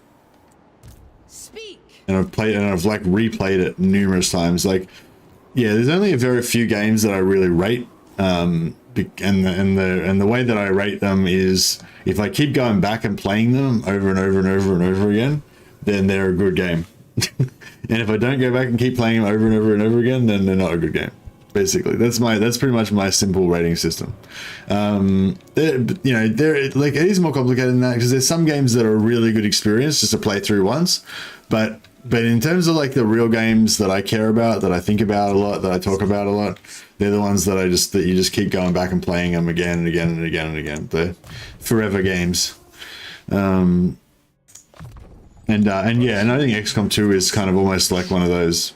It's a very different game from Warhammer, but it's just, I don't know, it's just got a lot of nuance to it, I guess, and there's just lots of different builds and ways you can go about it. Even though you're playing through the same sort of storyline each time, it's sort of, I don't know, it's not quite there. Like if you just try and play campaigns back to back to back, it's not really, you know, like I couldn't just keep playing XCOM back to back, but like every time you have a little rest from it, you can kind of almost go back and try and play again and just try a different strategy or something like that.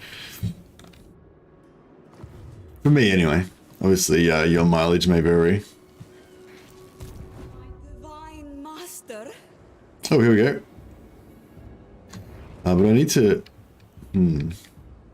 Moving, my prince. Go with grace.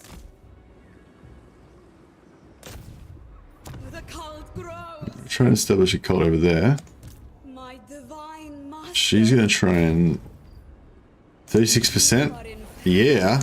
Nailed it. Volkmar is now a devotee of the cult of Slaanesh, secretly. Boom.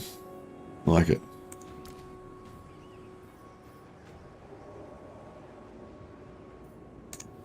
Get rid of her.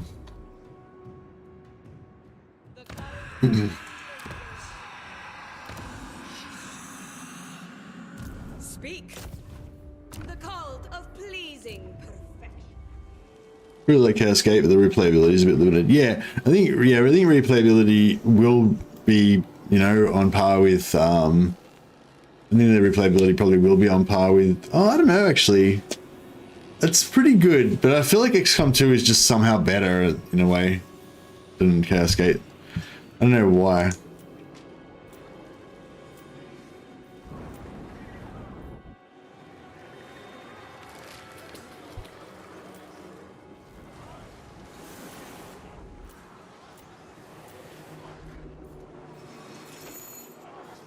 Cascade's pretty good though.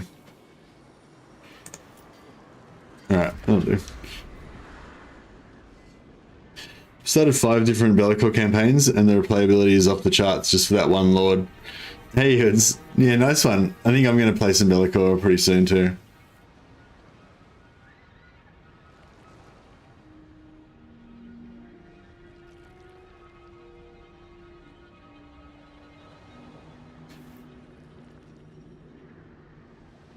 Gifts from my master.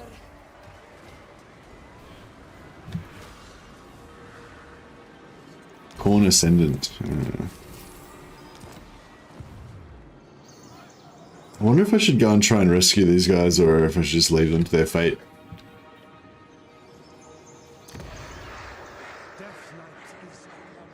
I mean, I feel like if they can't fight that off, then they're kind of useless as vassals and we may as well just give their lands to somebody else. Did this guy come ashore? Oh, he didn't come ashore. He's just sitting there in his boat. Oh, no. Oh, right. Sorry. He... Ah, cool. So this guy was threatening me, but then my loyal vassals of Yevres came over and drove him off. It's pretty cool. That's what vassals are for. Yeah, each one's just got like one stack and an extra army that's got not much in it. These guys are... Black heart. Why are they defending their homeland? Fuck. Useless. Yeah, I'd love some ideas, man. That'd be good. My obsession is pain. Yeah, I suppose I better go and try and kill these guys.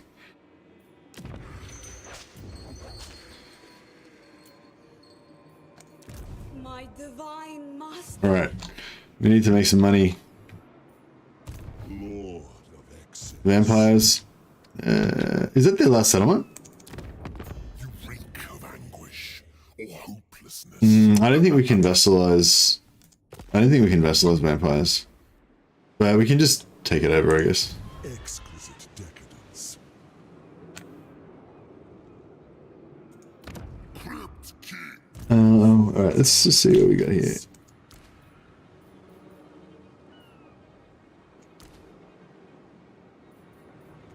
Okay, so this one...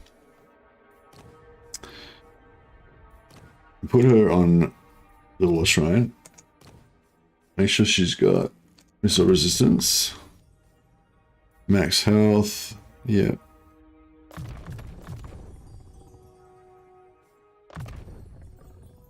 A bit of armor would have been good, but that's alright. And can we give her any...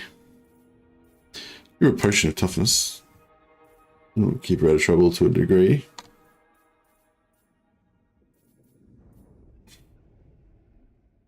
Bit of armor.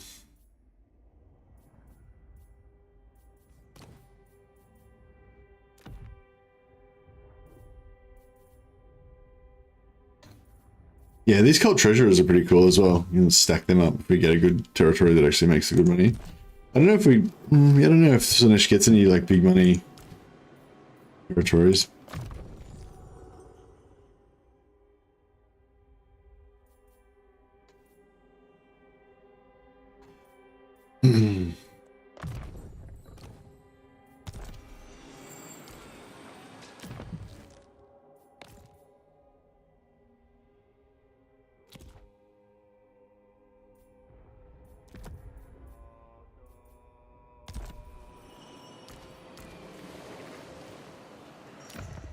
She's in a war shrine. She's supplements priority. Maximum armor. Some health.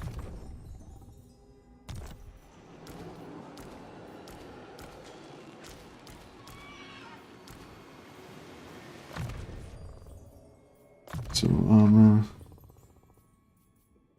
Supplement spray, yeah. Alright, we got a couple of war shrines in there. They're all pretty buffed up.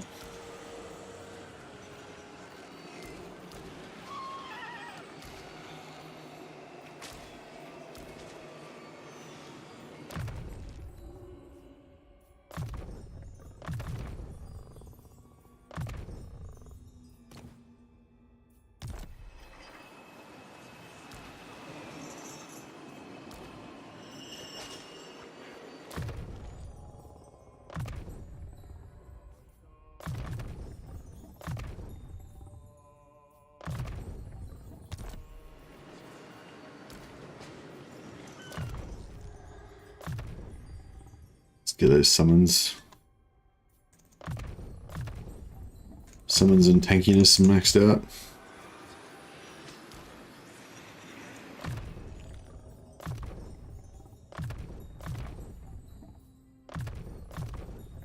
I like them. I don't know. They're really, and I really love these heroes. They're really good on foot because they just got the melee defense and makes them really tanky. And then they're really good on horses as well because they're fast, gives them extra armor. Yeah, they're pretty cool. But also, I don't know, they just look cool, I guess. Some of the reasons I like them a lot.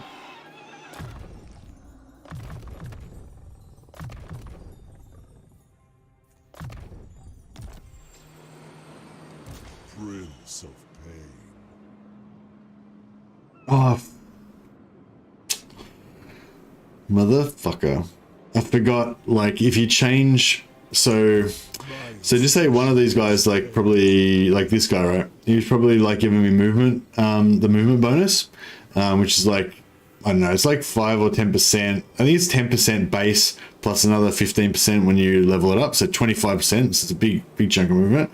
But as soon as you level up another hero, it makes them the new movement hero, and so but it doesn't apply till the next turn. So yeah, we're fucked now. Basically, we can't reach. That's okay though, I guess.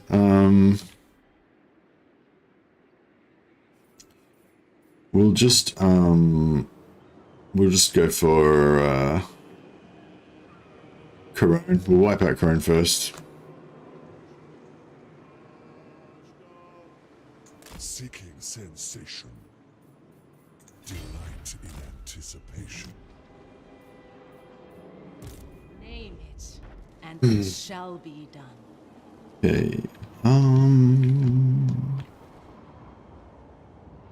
Might bring this one back up the middle. We'll go for the Naglfali plane.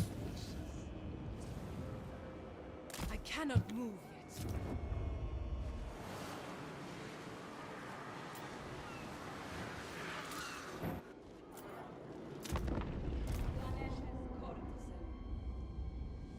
I'm gonna play Endless Space 2. No, it's Endless Space. I think I bought it and I tried to play it a little bit, but I just didn't get into it. It's sort of like a Civ type game, but it's more 4X than Civ. Is that pretty much the one? I find I have trouble getting into... A lot of times I have trouble getting into other IPs because I'm so like Warhammer, you know, like it's always like, I don't know, like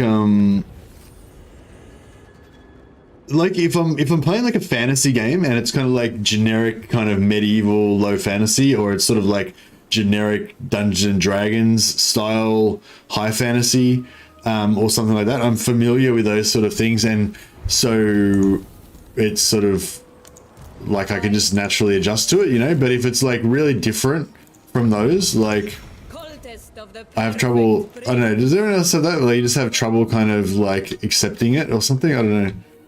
It's hard to explain, but like with Dragon Age, it's sort of like it's a little bit different because the elves are sort of like refugees and stuff. So it's not quite the same kind of high fantasy that you expect from Tolkien and from Warhammer, where the high elves are a haughty, proud race and all that kind of stuff. The elves are kind of like these refugees and whatever. But man, these fuckers took out my Vassal. But it's identifiable enough that I can just kind of seamlessly, you know, accept it. Can we bring him back? Oh, we can't bring him back. Oh man, come on. All right, we lost our vassals. So Warriors of Chaos can bring back Norscan tribes, but Nakari can't bring back human and elven tribes. That sucks. So yeah, so if we lose a vassal, then that's it, they're dead, they're gone for life.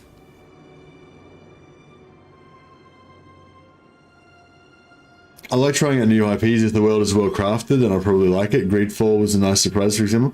Oh yeah, I can imagine if it's something like that that's a new, like, you know, like a new slot, basically. Like if it was like Victorian era or something like that, or I think that's what Greedfall is, isn't it? Victorian era sort of thing, or like 18th century or something. I don't already have like an established IP that kind of takes that spot in my mind, you know, I guess, or something. But like if it's like, I don't know.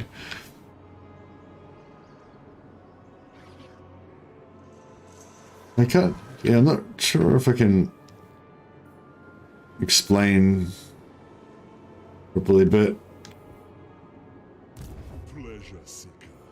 just say like, I guess like Dragonlance is kind of a good example, but Dragonlance is a weird example because I actually did like read that when I was quite young, so it kind of became like a normal thing to me. But you know, like just say Dragonlance, it's like, it's kind of like normal generic D&D fantasy, but there's this whole dragon thing going on with dragon dragons of all different kinds, and there's dragon. What were the draconians, which are like the infantry kind of version of dragons and stuff. And like, you know, like if I got into that now, I'd be like, what's this dragon bullshit? They're just like making shit up now, you know what I mean? Like it's yeah, it's a weird, I don't know if I can explain it probably, but it's like this like making shit up thing, even though the whole IP is made up, right? But like if it's too creative and too new, sometimes I don't like it because it's like it doesn't seem like proper. And I feel like that's the thing with like endless space and endless legends. It's like it's got like too much new stuff in it that I don't recognize from old fantasy tropes, and so I just be like, oh, they're just making shit up now. That's not even real shit, you know? Like I don't know. It's just, I'm not sure if I can explain properly what I mean, but it's just, yeah, like I don't know. Maybe it's not so much about the content, maybe it's just the way it gets introduced to me.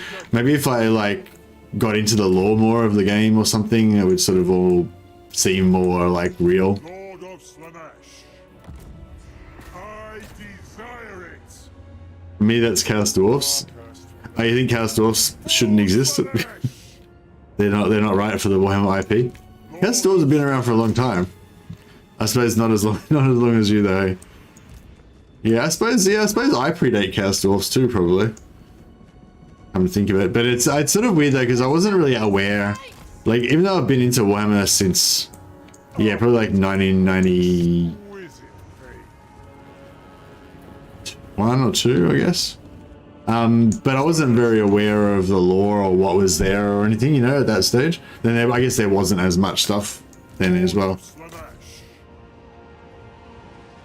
So I feel like I've kind of grown as, you know, like as new stuff came out, like I just read that and it was like it was always like that. It's just that it hadn't been reported on yet, kind of thing. You know what I mean? It's not like it changed. It just felt like you were just learning more about the world. The cat just like opened the door. He's a clever cat. Hello. What are you doing? I think she missed me. I was away for a couple of days. What are you doing? What's going on? You know this, don't you? Warhammer.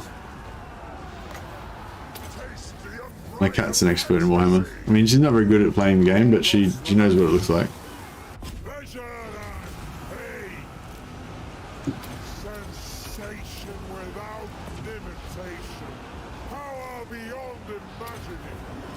Yeah, that's what we want. I've reorganized all my dudes, they're in the wrong spot.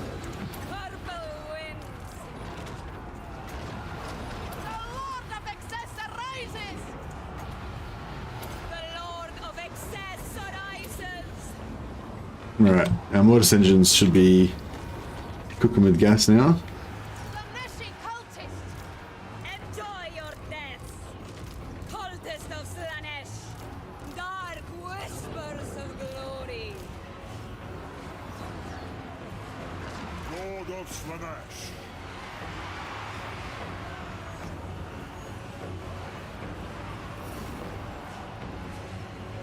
Chaos wasn't there at the start. Like right at the start, like when dwarves did magic and shit. Lord of Slaanesh. Kill Dark Hearts. Yeah, I think Chaos predates me, because I kind of remember like one of the first packs of miniatures I bought. Well, the very first miniatures I bought were Lord of the Rings. I bought like a Minotaur, a Gandalf, a Frodo, and Sam, and stuff like that. So yeah, I got into it through Lord of the Rings originally. Like, let's drop some Pits of Shades on some of this shit. It's a bit serious.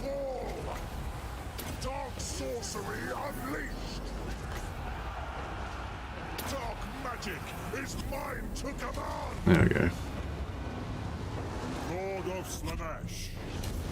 Cleanse their flesh.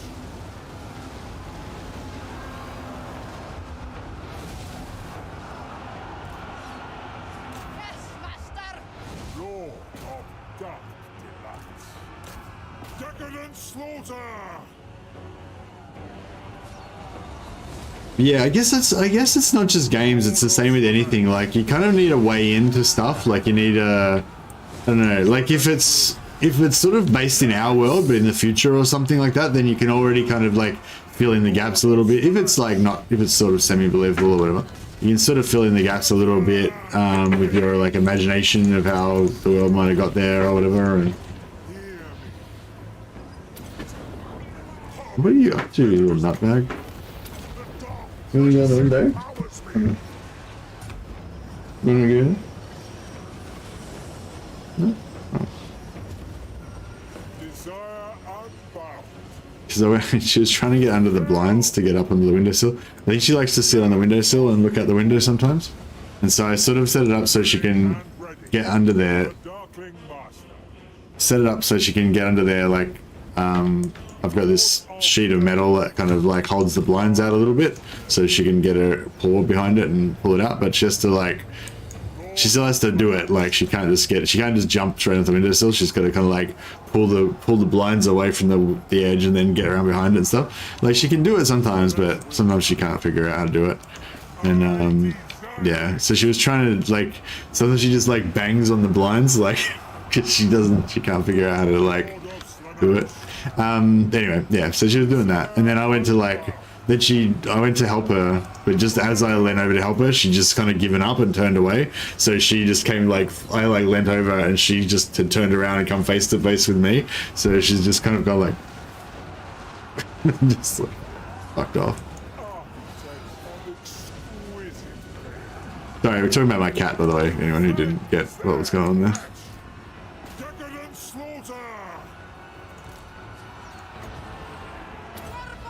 No, trying to wrap this up. There's a bit of a siege like many other sieges. But yeah, I never actually had the siege bug. Like, I know a lot of people had the defensive siege bug where their sieges were crashing all the time, and they had that many times. But I never had that because I never fought a defensive siege since 2.1 came out. So I literally never experienced the bug at all. So that was lucky for me. Lord of Slaanesh. Prince.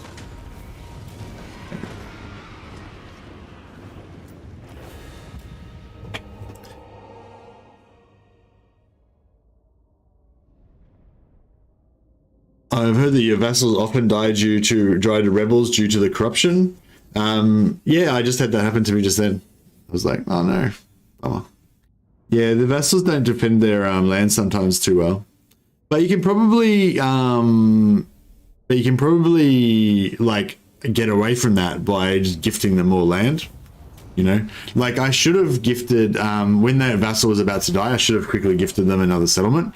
So I could have managed it. I didn't really think about it.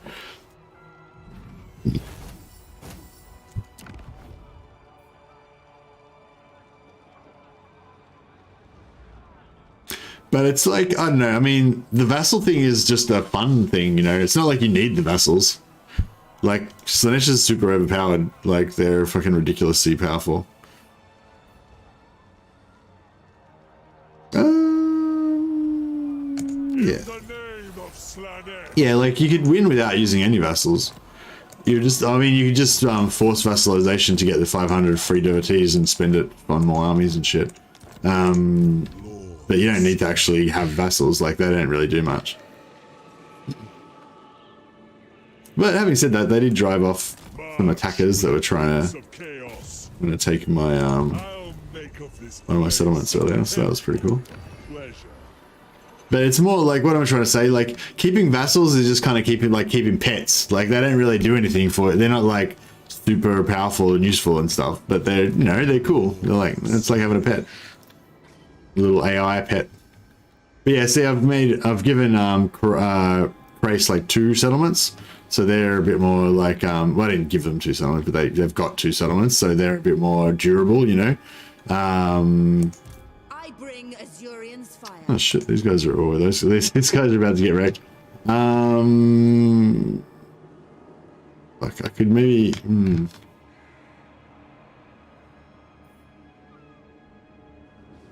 Shit, yeah, all my vassals are gonna die. Oh no, I love them.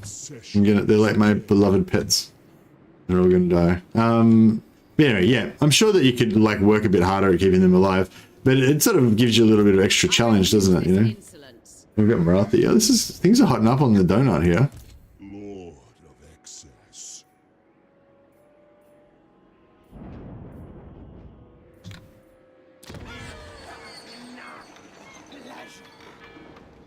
I wonder if it's time for another army.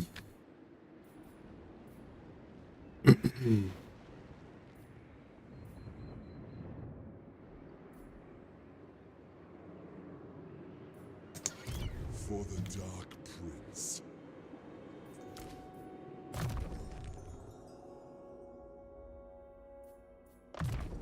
A true gift of Slaanesh.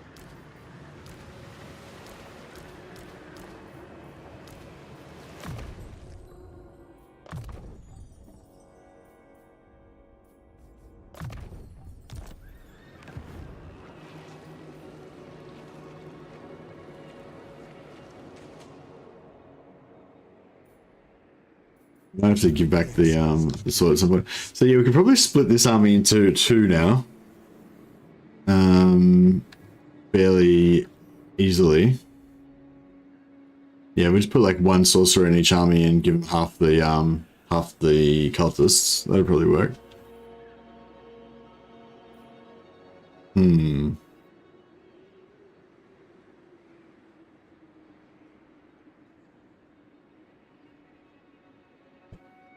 Yeah, no worries, Spoon Elite. Yeah, do the Castle Lords of Slaanesh have cool skills? No, not really. No, they're pretty basic.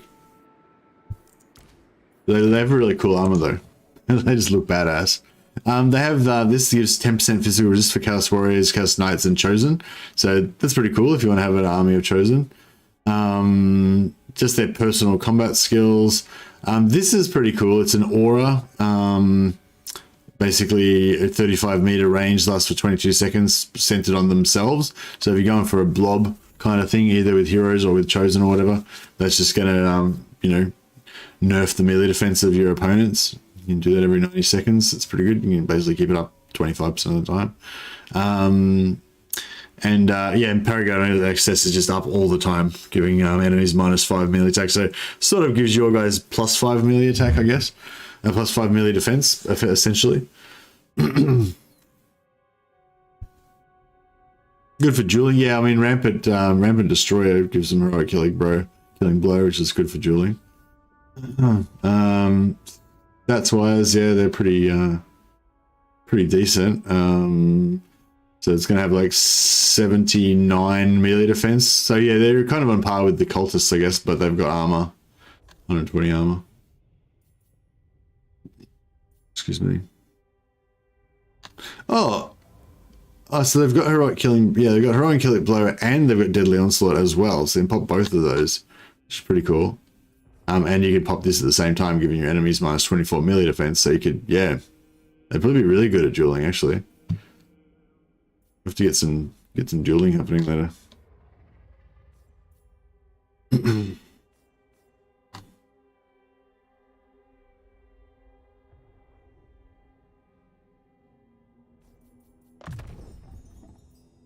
An artifact of beguiling blasphemy.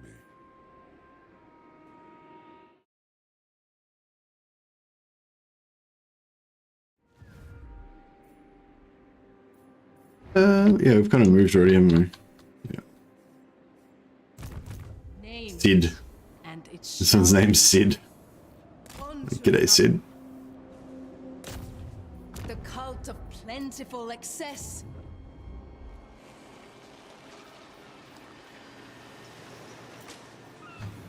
I don't know if I should try to gift another region to these guys, because they might get wrecked. And I don't know if I should try and raise another army down here, maybe.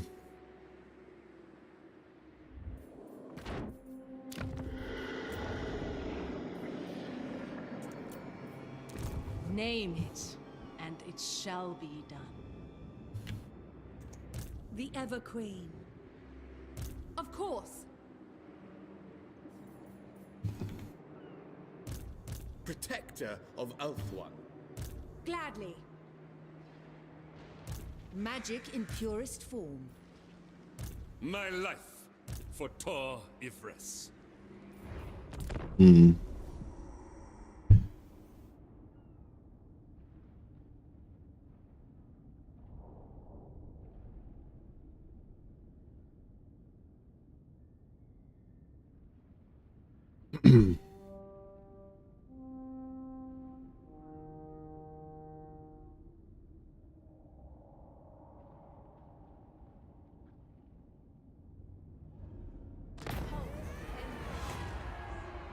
Shatter the hives of sin. What the hell? I mean, sure. We've got a vow of chastity now. No, not worthy. You have to work harder, Fatal. I should just make them permanently mortals. I'm never going to make them demons, but I like the idea of just keeping on tempting them. Just taunting them with the possibility. Alright, we'll try and save our loyal vassal here. The cult of plentiful excess. Master.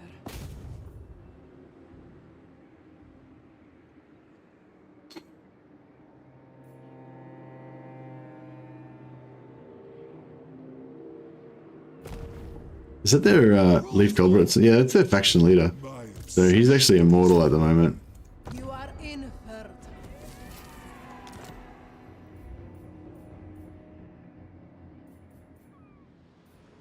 I will not.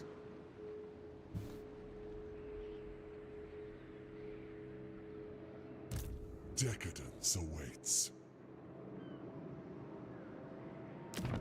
This is Bretonia. I...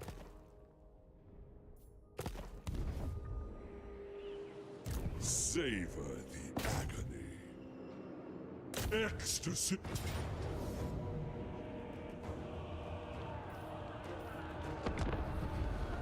Alright, we'll have to play this one manually again. Yeah, Nikari's starting position is pretty fun. I think the vassal thing kind of, it's sort of like a evil version of playing High Elves. You know, you've got all these factions around that you can vassalize and make them your friends.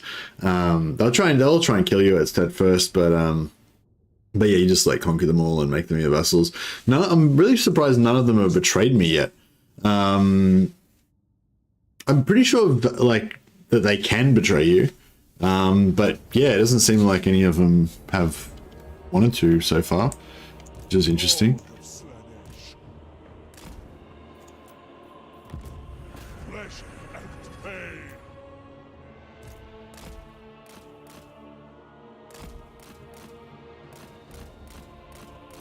Don't know if that did anything, but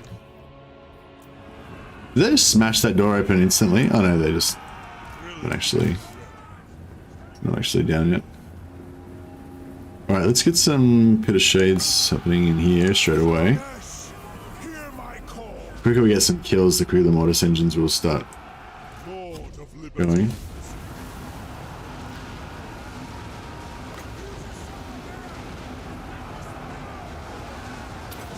the unbridled ecstasy.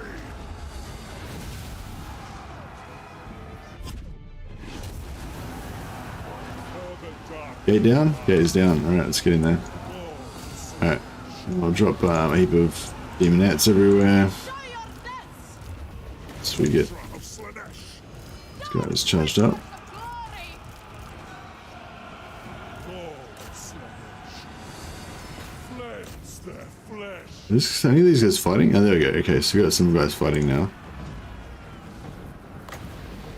The dark brings and powers me. Decadent slaughter. Decadence and depravity! Circle wins! Pleasure, passion, excess and decadence! Submission No vassals betray me in all my Warriors of Chaos campaigns. Oh, really? I've had vassals betray me in a Warriors of Chaos campaign, but not, I don't think I've had a vassal betray me in Nakari yet. Or maybe I've had one. But I would have, but like heaps of my vassals hate my guts. They're like got like minus 400 relations and stuff like that. And they still don't seem to want to betray me, so it's pretty cool.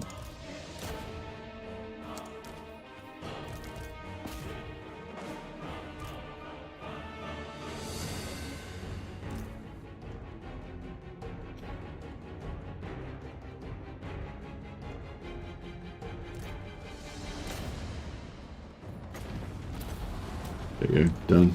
Excess in all things. Pimplehoff always was traitorous Maximus.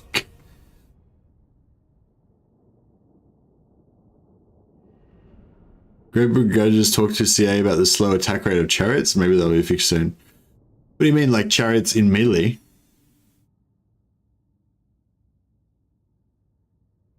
I thought they would have intentionally reduced that down because chariots were like drilling people. Drilling lords and stuff. I kind of feel like chariots should be like completely useless in melee. Like they should just completely die instantly in melee. But that's not very fun. Like I just think like logically, you know, I feel like I wonder how much, what tier this is. Maybe I should keep it. Nah, I'm not going to hold it. We'll just use Bretonia as our like Saxony area. I mean, I'll occupy it, but I'm not gonna like go out of my way to try to build it up or anything.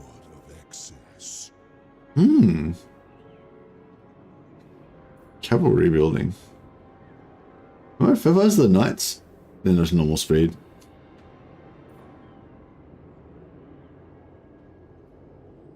A Seekers. Oh no, Heart Seekers. Yeah, Heart Seekers are the best you can get, really, aren't they? But they're a bit flimsy. I don't know. Because Chaos Knights kind of aren't really... They're not like proper Slaanesh because they're not super fast. But then, I don't know, I just don't know if I like flimsy, Slaaneshy stuff. Savor the agony. Alright, we need another Lord of Chaos. Unearthly reflexes, scaled skin. Oh yes, this is Fator's brother. Get him in there. Alright, we'll split this team. Fator, you can have some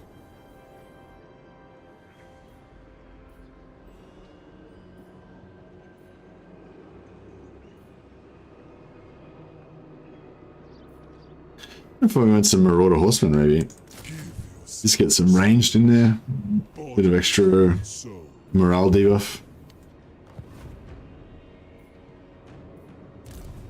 Divine Master, cultist of the perfect prince.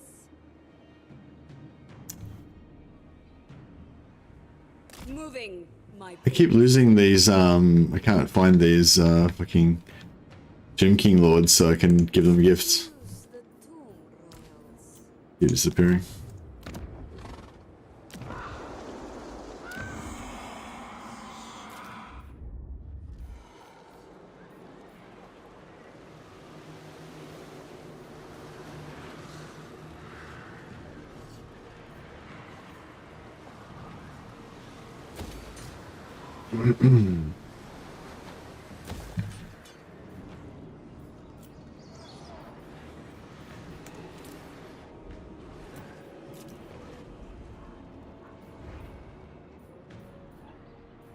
No act too unspeakable, no torment too delicious.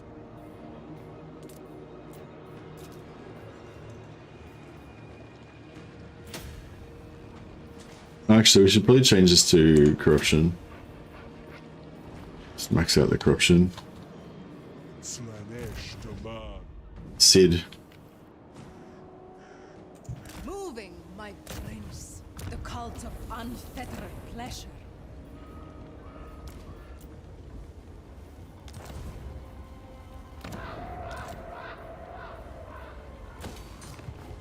Alright, we're just like, yeah, cultifying the entire world. got slowly but surely. We've got, yeah, quite a few cults established now. We haven't, yeah, we're not getting close to, you know, Lord of Slaanesh. complete saturation, but we're, you know, we're working our way up there.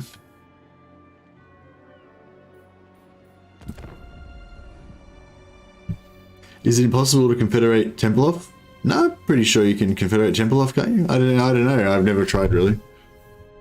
Why would you want to confederate Templeoff? Just take, they've only got like a couple of settlements, just take over their settlements. But anyway, yeah, sorry to answer the question, I'm not sure.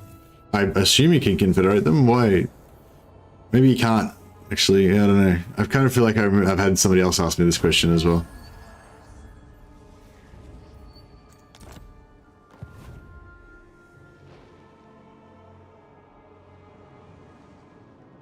Oh, Altharian the Grim, our loyal vassal, drove off Marathi, by the looks of it. Exquisite decadence. Oh, we can like almost make it there. Stalkers of the night. High Elven Archmage. Oh, bro, it's like so close. Despoil and ravage. Hopefully they don't get taken out this turn. The cults of pleasing perfection. Yeah, why do you ask, like, Monkey? Are you trying to confederate them and there's no confederate option coming up?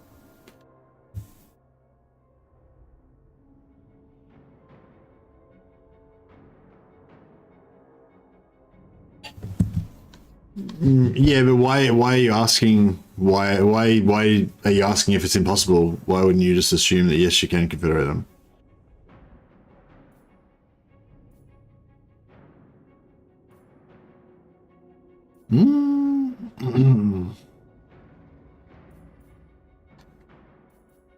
Just 2% upkeep might be good.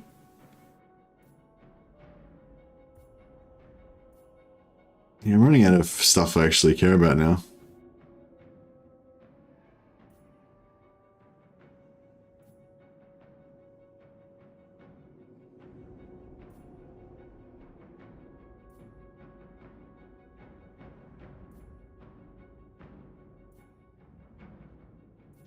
I guess we should get some chariots at some point. Is there anything like devotee upkeep for disciple armies? Yeah, that could be good, I guess.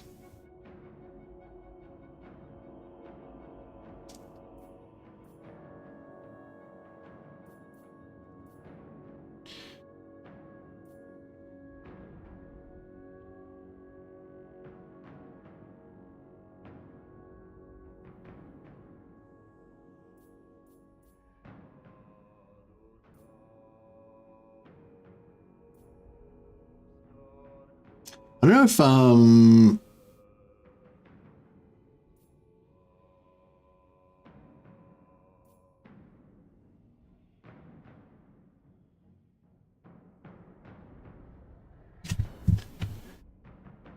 no, that's okay, Cloak Monkey. I don't think you're being a dick. I'm just trying to understand why you're asking the question.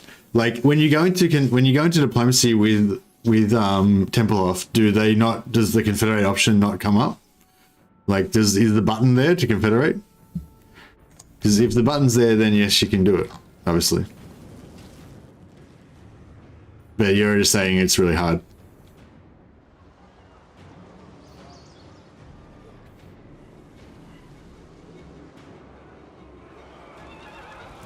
Tribesmen, gather! Name it, and it shall be done. How should I extinction come? That was kind of a waste actually, because we're gonna get it on him anyway. No pleasure denied. Yeah, just do the vassal method like you would normally do on Banford, you know, just like force them into being your vassal, then get them to be at war with all the same people as you, and then when you're ready, you just break the vassal agreement, and then on the same turn, you should be able to confederate them. because the negative relations that you take from breaking the vassal agreement shouldn't come into effect till the following turn. So you know, you can make them your vassal, get your relations up to plus 150. They'll be really weak. But yeah, if you know, it's not quite the same as Bash Confederation. They could still have some armies and stuff. Depends how powerful you are, I guess, as well. Duty is purpose. Yeah, why can't you just Bash Confederate them?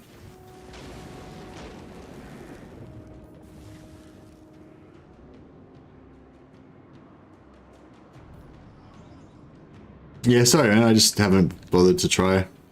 If I was going to put that much effort into confederating, I'd just do it on Kemmler or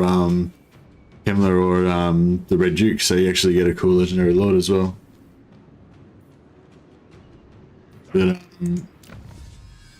But yeah, Templeoff's cool because they're convenient. You know, they're right there near your start position. So if you want to screw around with confederating stuff, they're a good option.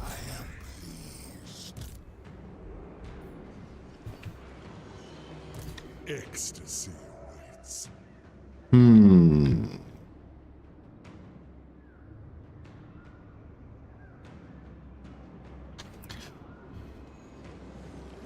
we make it to here in one go? No. All right, let's Session is pain. Move out. Oh, there's Meloan, first sorcerer. We'll have to keep him. Okay.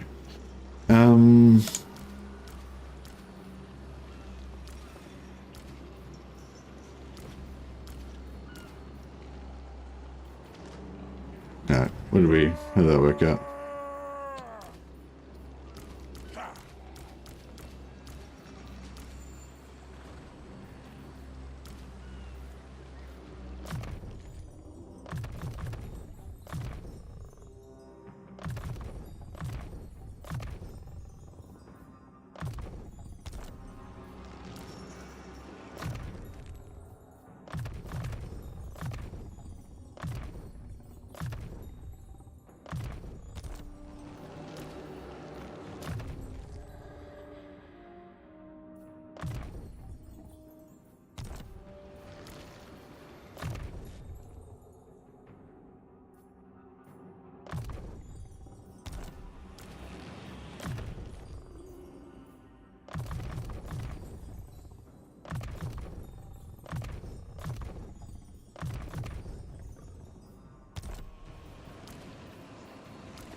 Probably 2 Chaos War Shrines is sufficient. Don't need any horses.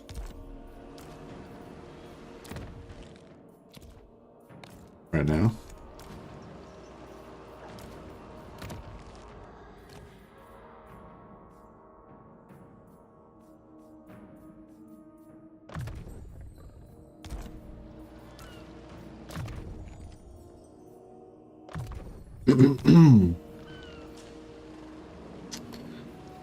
All right, so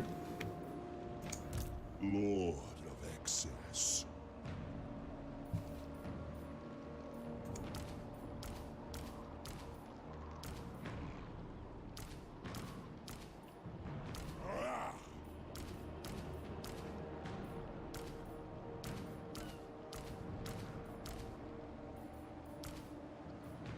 right.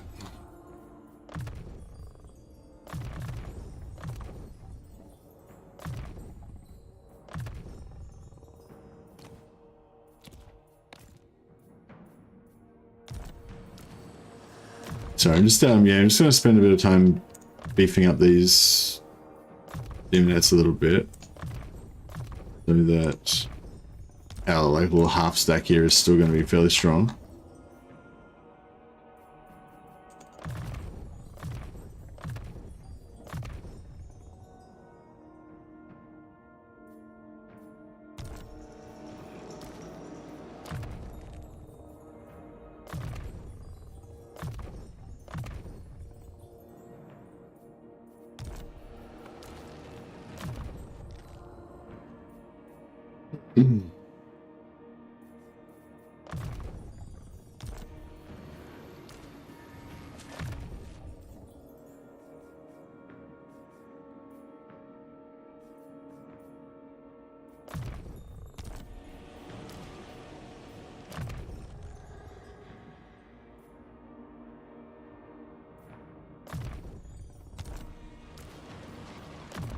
Just realized I should have moved before I did this as well, because we're going to lose our movement again. Yeah, you got to do your leveling up at the end of your movement. Otherwise it fucks you up.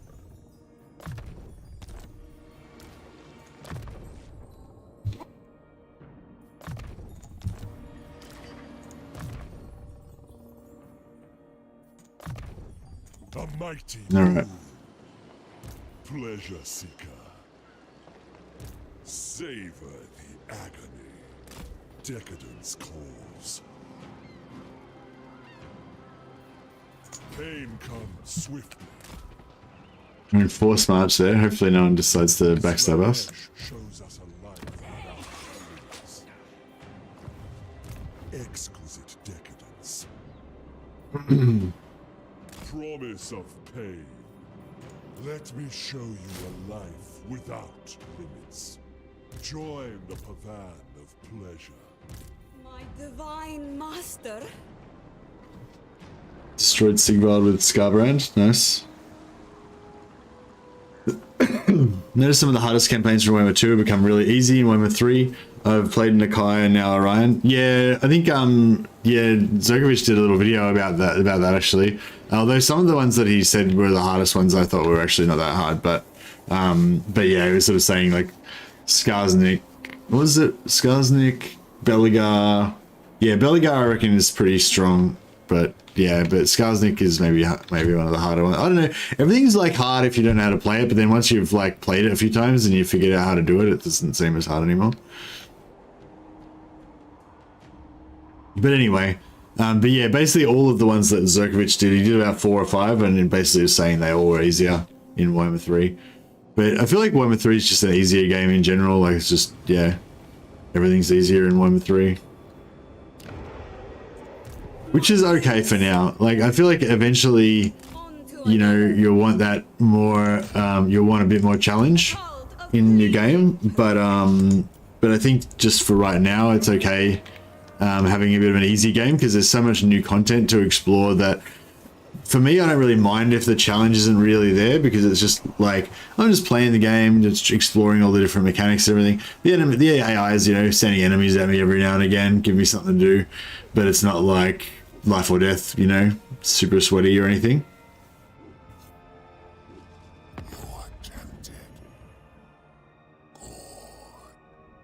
I enjoy Warhammer 3 because mixed units instead of range spamming.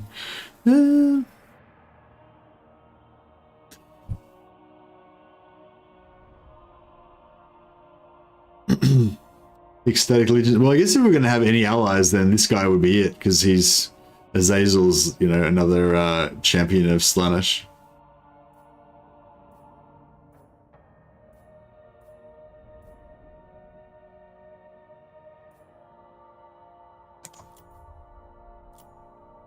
Good.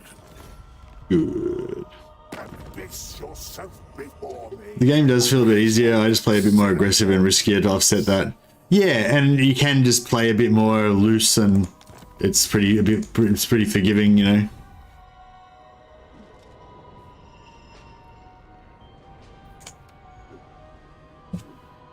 Having said that, I have still managed to screw up a couple of campaigns.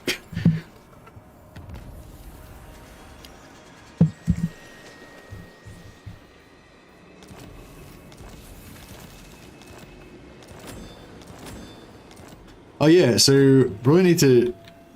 yeah. Probably play Belakor next, I guess. Decadence awaits. I don't know, I was gonna open it up to the floor and see if you guys had any other suggestions for stuff that I should play, but yeah, I kind of want to play Belakor, but I don't know.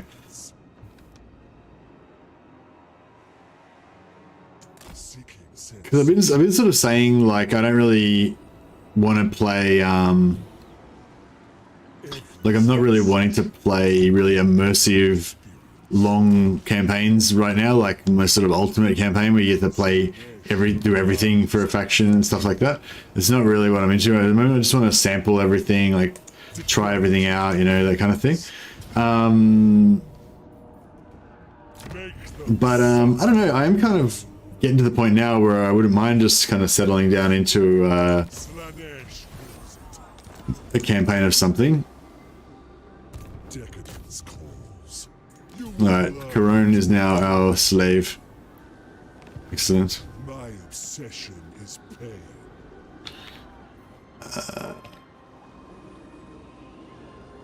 We go through there, or should we go back here? We'll go this way. Slaanesh will. Just tour through our lands. Pleasure. Make it a bit safer while we just get a bit of a replenish going on. Dark Prince chooses.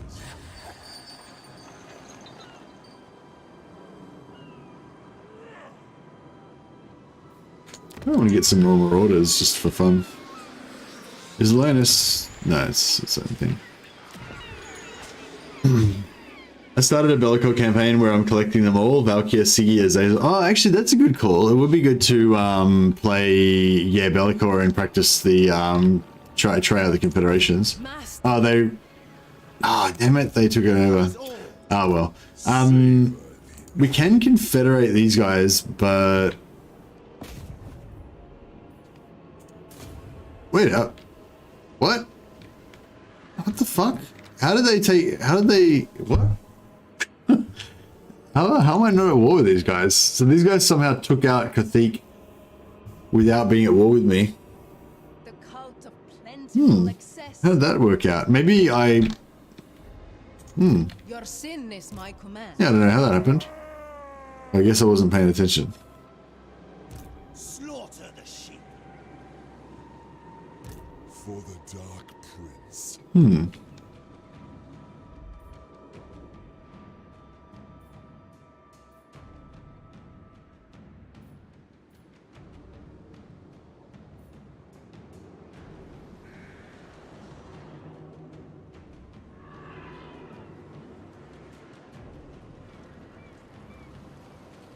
The Chaos Dwarf's imminent? Nah, not really. They'll be... The next DLC I think will be in December. But they could have been a pre-war vassalization, maybe, yeah. Might have been something like that. Exquisite decadence. Why, yes. You can probably go over here and join our As my master. returning armies. Pleasure seeker. Yeah, let's do it. Let's do it.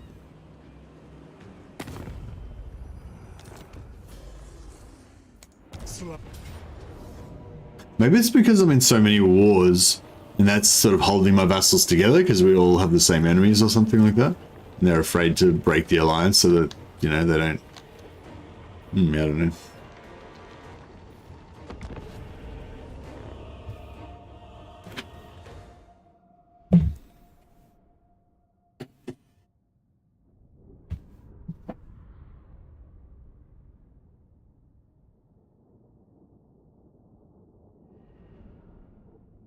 Yeah, that could be good that way, because I want to play Sigvald, but I don't know if I'm gonna like his mechanics.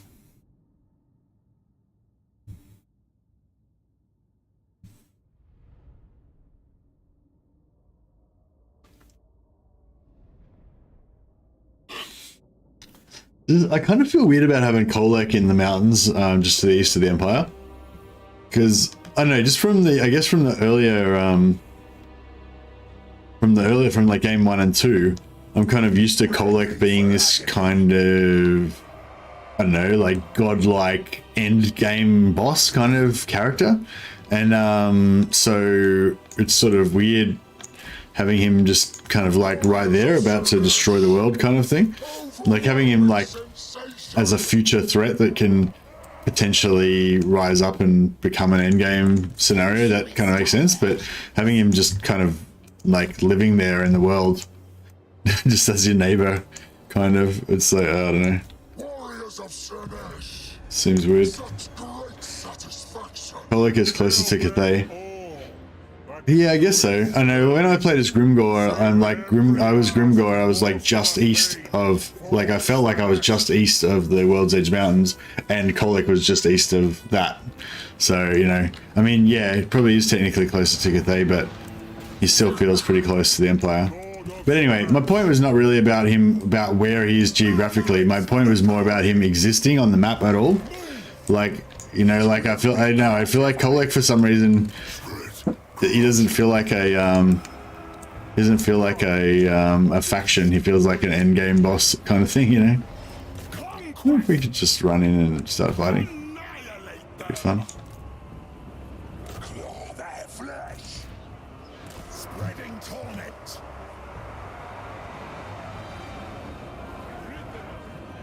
Scream Thunderkari! Sorceress! Man, she's getting wrecked. Payment for the Dark Prince. The darkest of desires. Scream for Nakari. Willing and ready. Pleasure and pain. We should drop a Sword of Cain on someone. I guess we should. There you go. A bit of that. Without limitation. Power beyond imagining.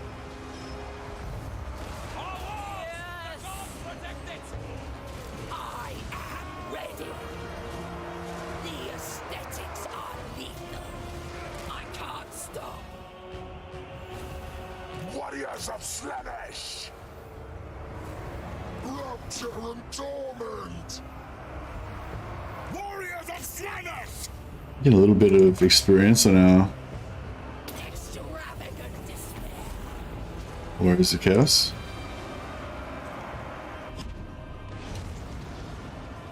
Warriors of Slaanesh, I mean. Cultist of Slaanesh. Did we get him? Can't see him in there. Hoover their agony.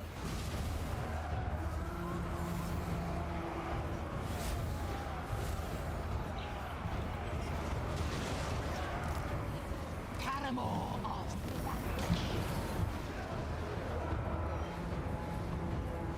sorceress. Our lives for Nakari! Waker of command. Warriors of Slaanesh. Unbridled destruction. Reap. All will suffer. Move on them.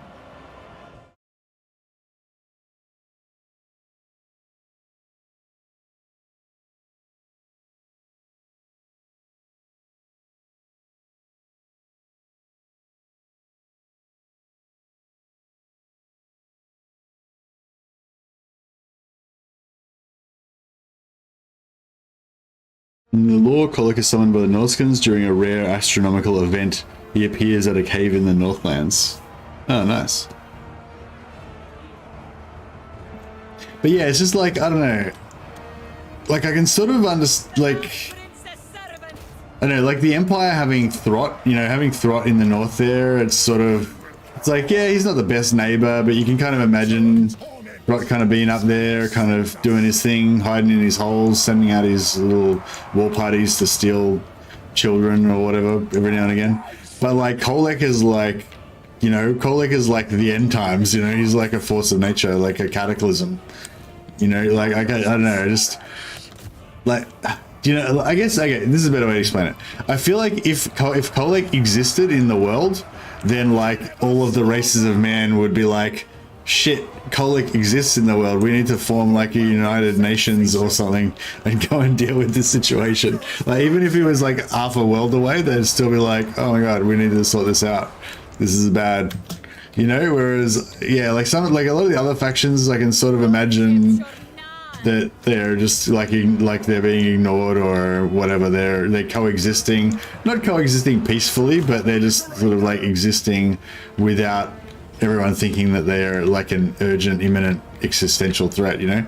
Whereas I feel like just Kolec's mere existence is just is like, yeah, like an existential threat that like all thinking beings should be alarmed about. I guess that's what I mean. Did we not like? Why don't I have any summons? Oh, this is the Fatal's newbie squad, right? Yeah, they don't have any summons.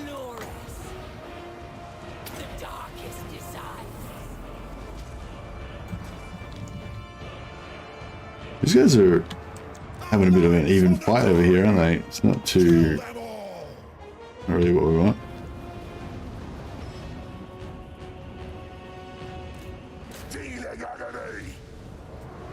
Slaanesh demands my presence. Orgasmic agony! The Prince of Chaos rises.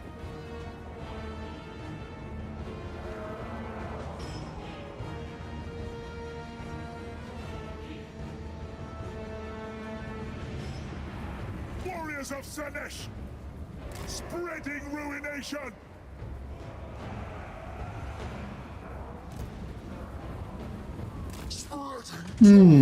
Yeah, maybe. Yeah, I feel like maybe. Yeah,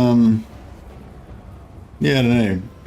And maybe the same with Archeon. I don't know. For some reason, I don't find Archeon doesn't seem as terrifying, but he's probably the same sort of deal, really. Like yeah. Like Archeon sort of seems like a character that's just so iconically attached to the end times that he shouldn't really exist normally. But yeah, I don't know. Because like the fact that Archeon exists right now and he's just kind of doing his thing kind of means that there was a time in history where Archeon was not like the Everchosen. He was just some, you know, Chaos Warlord just chilling in the north, you know, just doing his thing, consolidating his lands and stuff, you know, whereas like, yeah, I feel like his kind of story is like that he's always, I don't know, I guess you can't get too serious about it because there's so many overpowered, ridiculous characters in Warhammer and they all have their own, they're all the star of their own show, if you know what I mean. Create Vassal. Oh, so the elves, we can create vassals out of the elves, but just not out of humans. No, not out of dark elves. I'll make I don't know why I didn't get the option to create a vassal out of the dark elves when I took over the Shrine of Cain. Maybe if I lost to Anlek and took that again, maybe then I would get the option to bring them back. Lord of Slaanesh. Pursuit of ecstasy. Onward. Excuse me.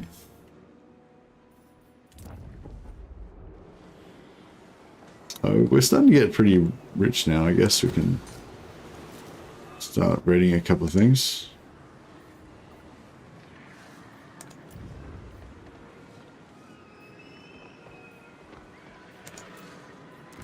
To pleasure and Maybe the Scourge of Faction is... Yeah, maybe. I don't know. I don't think it would be that they're too minor, though. I think it's just because they're race. Either it's the race or it's the location. Does Shrine of Cain start off as part of the Scourge of Cain, or does it start off owned by Krace or something?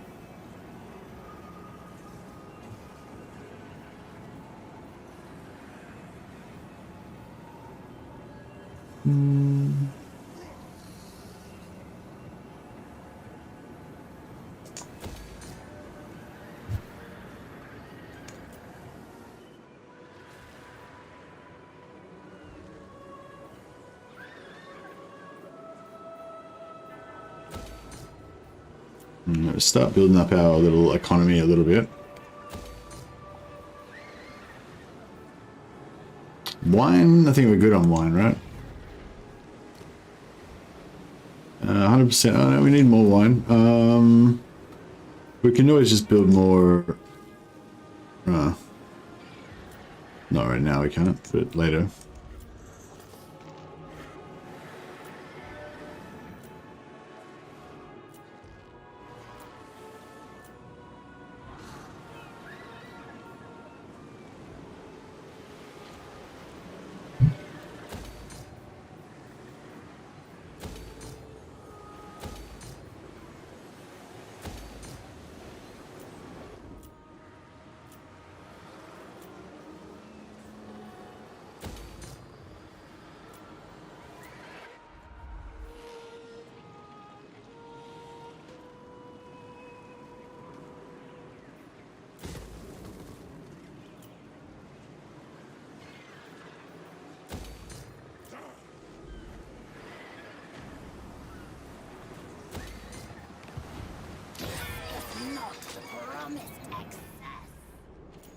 Alright, I think we're good there.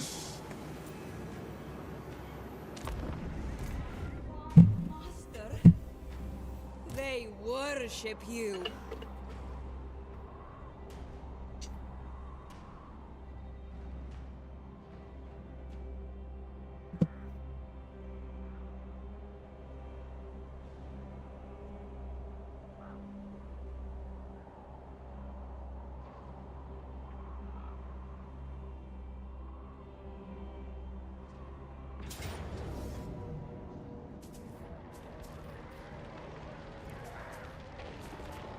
Pure, unalloyed sensation!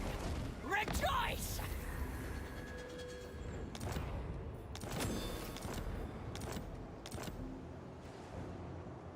I wonder if it's different for different. I wonder if the vassalization settings are different for different. Oh yeah, they would be different for Warriors of Chaos because we're actually Demons of Chaos. I just remembered. Slaughter the sheep. I wonder if like Azazel or I wonder if Azazel or Sigvald have the same. Despoil, ravage, marauders all. Have the same rules for vassalization. Onward. Oh, she's she's done her dash. Snowbound. Obsession is Hey, Doctor, how you going? I do have a thick beard. It's true. Probably needs a trim, actually. craving pleasure for the Dark Prince.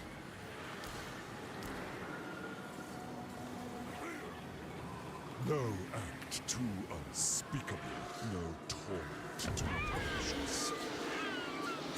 Savor the agony, sorcerer of Slaanesh. Please just have block armor, yeah. Languish in your losses. Exquisite decadence.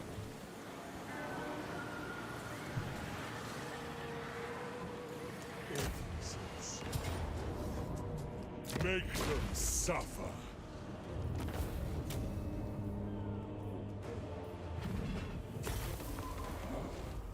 Redden thy blades in the name of Slaanesh. Close this door. This is Mercy's making. She's awake now, making some noise.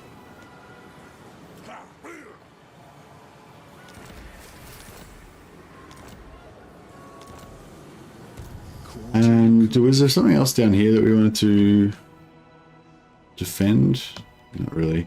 Maybe we'll move down into this position, then we'll start taking out Count Noctilus. Wouldn't mind giving, because if we can do this thing where we resettle, like, so we might be able to take over Torstathai and give it back to Calador, and have a new ally there.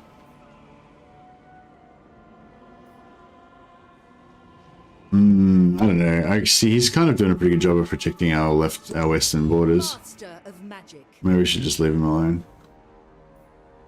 Sweet decadence.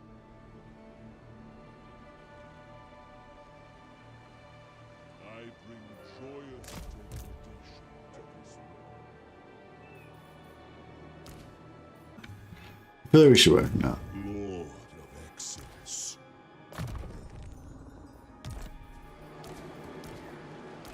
The only death I fear is the death of sensation. Pleasure seeker. Pursuing sin mostly grows. Last settlement. Yeah, let's slow him out. Prince of pain. I will end you, Red Duke. Say We'll see who's the better duelist. Red Duke's a duelist as well. Be good if they could have a 1v1. We'll try and make that happen.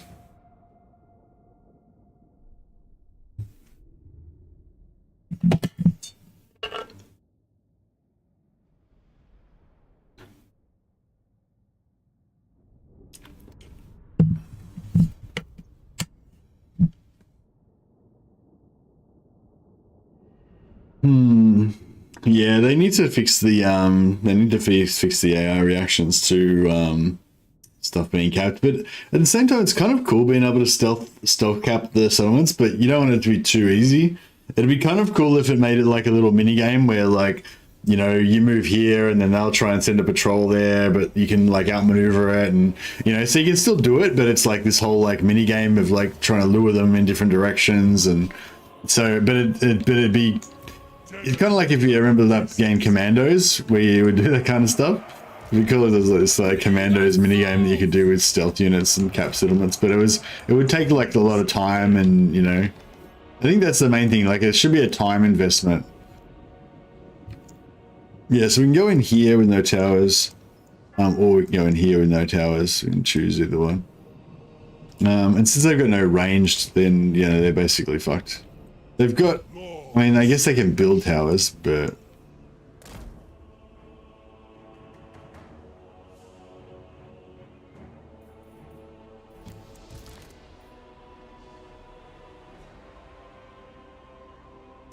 Lord of Libertines.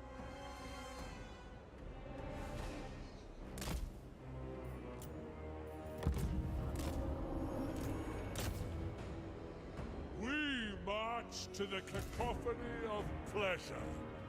We bring the promise of pain.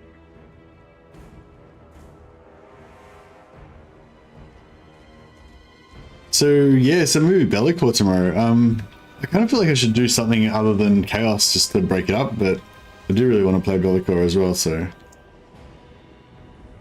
We dance for Nakari! Marauders will!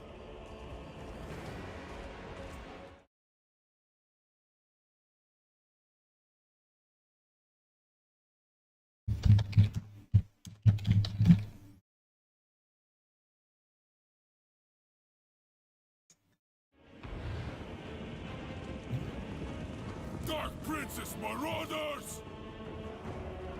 Lord of Excess, for the Dark Prince. Seeking Slaanesh's embrace! Belakor was a bit of a half-assed faction implementation. Oh, you think so, Rattling? Why? What? I haven't heard any bad stuff about him yet. Like, I mean, in the Warhammer 3, I heard that he was a bit half-assed, but I haven't heard anything about him being, like, I haven't heard any bad thing about him in Immortal Empires yet.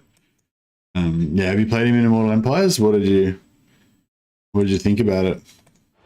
If you want to give us a bit more specificity. The Dark Prince empowers me.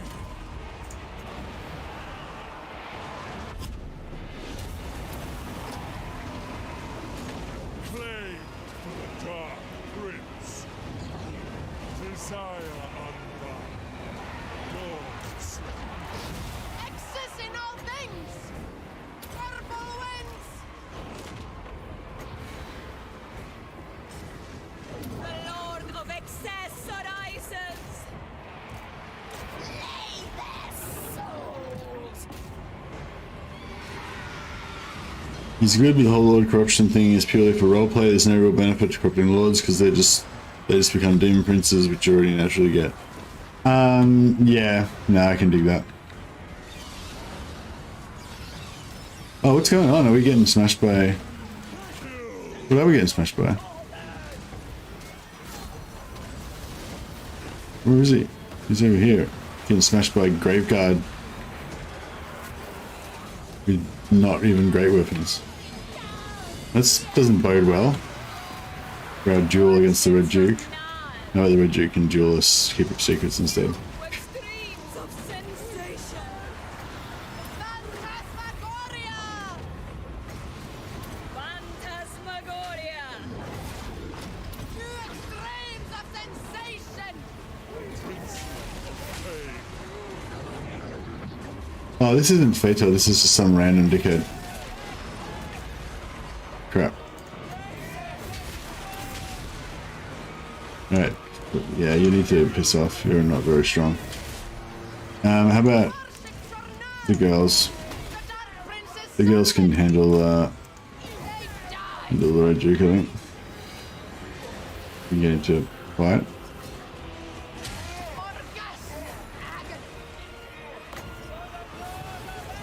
Taste the unbridled ecstasy.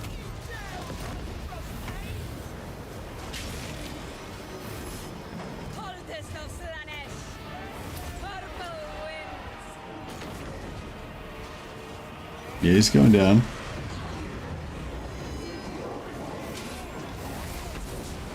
Gotta keep our secrets onto him now as well. Drop his melee defense by another 24. Should make him... Yeah, he's getting chopped up.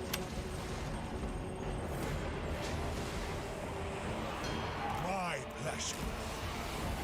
Their punishment will be delight. Blah.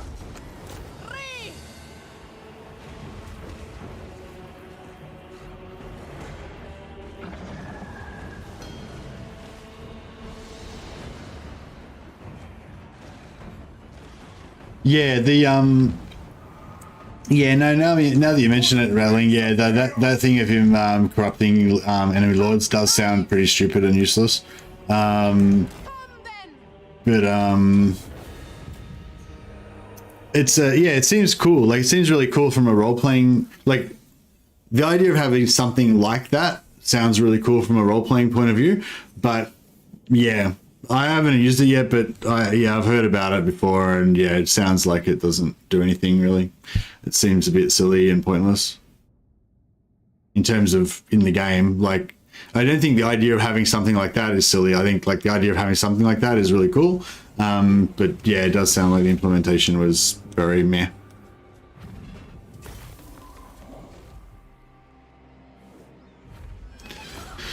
Well, the thing that would make it cooler would be if they didn't turn into demon princes. Like, the thing that would make it cooler if you just got the Lord. Like, if you got a warrior priest and they just gave him like a purple lightning kind of skin effect, kind of like the blood pack, how the blood pack puts blood splotches everywhere. If you just had like a thing that put like purple lightning all over them and made their eyes glow red or something, like, that would be cool. You like corrupted dark warrior priest. It'd be sick. Love it. But yeah, having him turn into a demon prince, which you can already get, which you don't even want anyway, is like, yeah. Well, I don't know actually. Does anyone like demon princes? I feel like I'd rather just have the mortal followers most of the time. In the name of Slaanesh.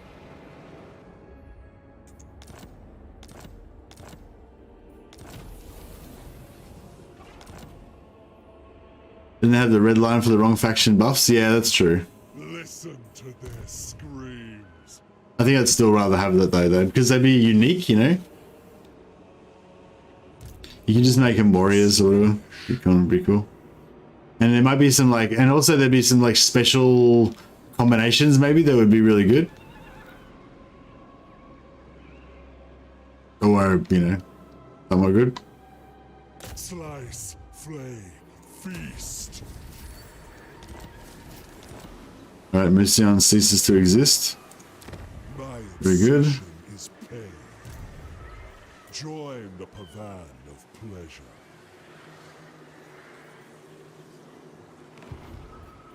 Who's 13? I like the princes. Oh, all of them? Every faction? Nurgle, Slaanesh, Zeech, and Khorne? You like all of the demon princes? What do you like about them? Lord of excess.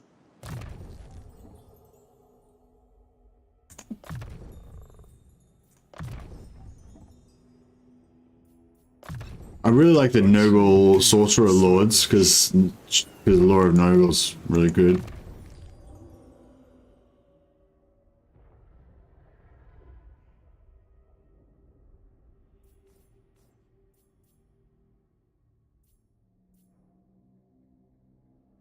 Geez, I might have to go back to bed soon.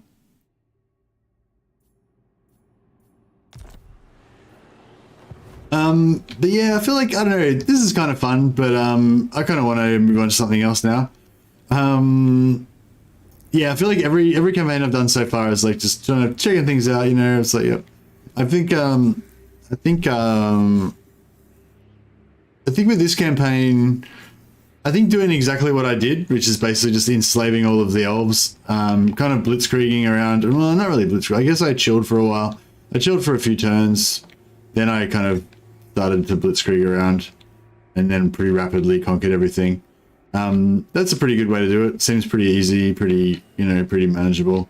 I'm not sure where I would sort of go from here, I guess. I'd probably keep trying to do the same thing. So I guess for me, I've figured out for me, like the Nakari campaign is basically a collect your vassal Pokemon, you know? It's like, you don't, like I was saying, you don't necessarily have to have the vassals, like you don't really need them necessarily, but it's fun. It's cool to collect them. They're like little pets, you know? And I think that would be kind of fun just to see like how many vassals you could get just to like take over like a massive segment of the world that was all just ruled by Nakari and their vassals. That'd be pretty fun.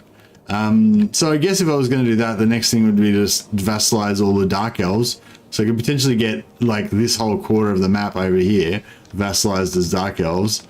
Vassalize all of the Bretonnians over here as well. I'm not sure if Bretonnians count as humans. Either as Nakari vassals or just in general, but yeah. But yeah, I could kind of imagine like taking over like a third of the world as your vassals and stuff, and yeah, it'd be kind of fun. The economy, yeah, I don't know. I haven't really been trying to invest in the economy, but it seems kind of not that great. Like the you know, battle, loot, and sacking economy seems to be where it's at. Bretonnians count as humans? Well, maybe to you they do, but I don't know if I agree. But yeah, yeah, Bretonnian, maybe vassalize the Bretonnians. Yeah, so I think that's pretty much my. So I think like if and when I do play Nakari again, I think that's going to be my ultimate sort of Nakari campaign.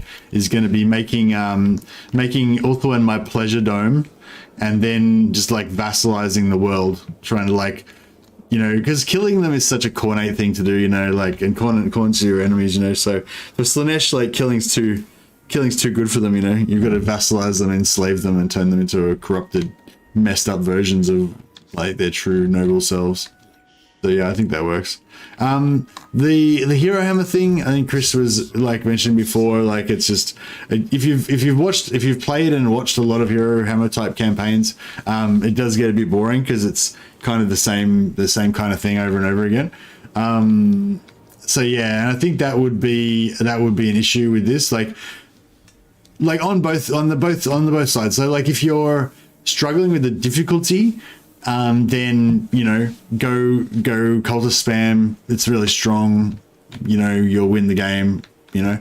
If you're not struggling with difficulty, then maybe you want to maybe you don't want to go as hard on the hero spam. I mean people sometimes suggest me playing campaigns with no heroes, and it's like, yeah, it's just like heroes are cool though, you know. Like you don't need to have like 20 million of them, but you know, you want to have at least a couple of heroes like here and there because they're cool, you know. So yeah, that's the only other thing I'd probably think about doing next time is maybe limiting the heroes, maybe using the heroes to get started, but then, you know, changing it or something. Maybe making heroes, maybe using cultists only as map heroes. I don't know, or something like that. But again, it's like limiting. It's maybe a bit unfun. Yeah, I don't know. I think that is a concern with this campaign, though, that it's too easy just to use the heroes and ignore all of Slaanesh's roster. So I don't know. Maybe that's just something I need to have a think about next time I play. Zoomed out. It's ironic. I don't get what you're saying. Sorry. Anyway, yeah, I might wrap this campaign up here. I think, you know, we're in a pretty strong position. It's not like it's not fully stable. Like, we could still lose stuff and have disasters and everything, but basically, you know, as long as our 3 doom stacks of heroes don't die, then, you know, we can pretty much just keep conquering, I think. So it's, I don't know, I feel like our work here is done. It was a good fun campaign anyway. Pink lady parts, okay, yeah, I guess I can see that. Anyway, I might just, I probably don't even need to bother checking a host to anyone. It's not very many people turn up today, which is fair enough because I've been away and stuff, so. But,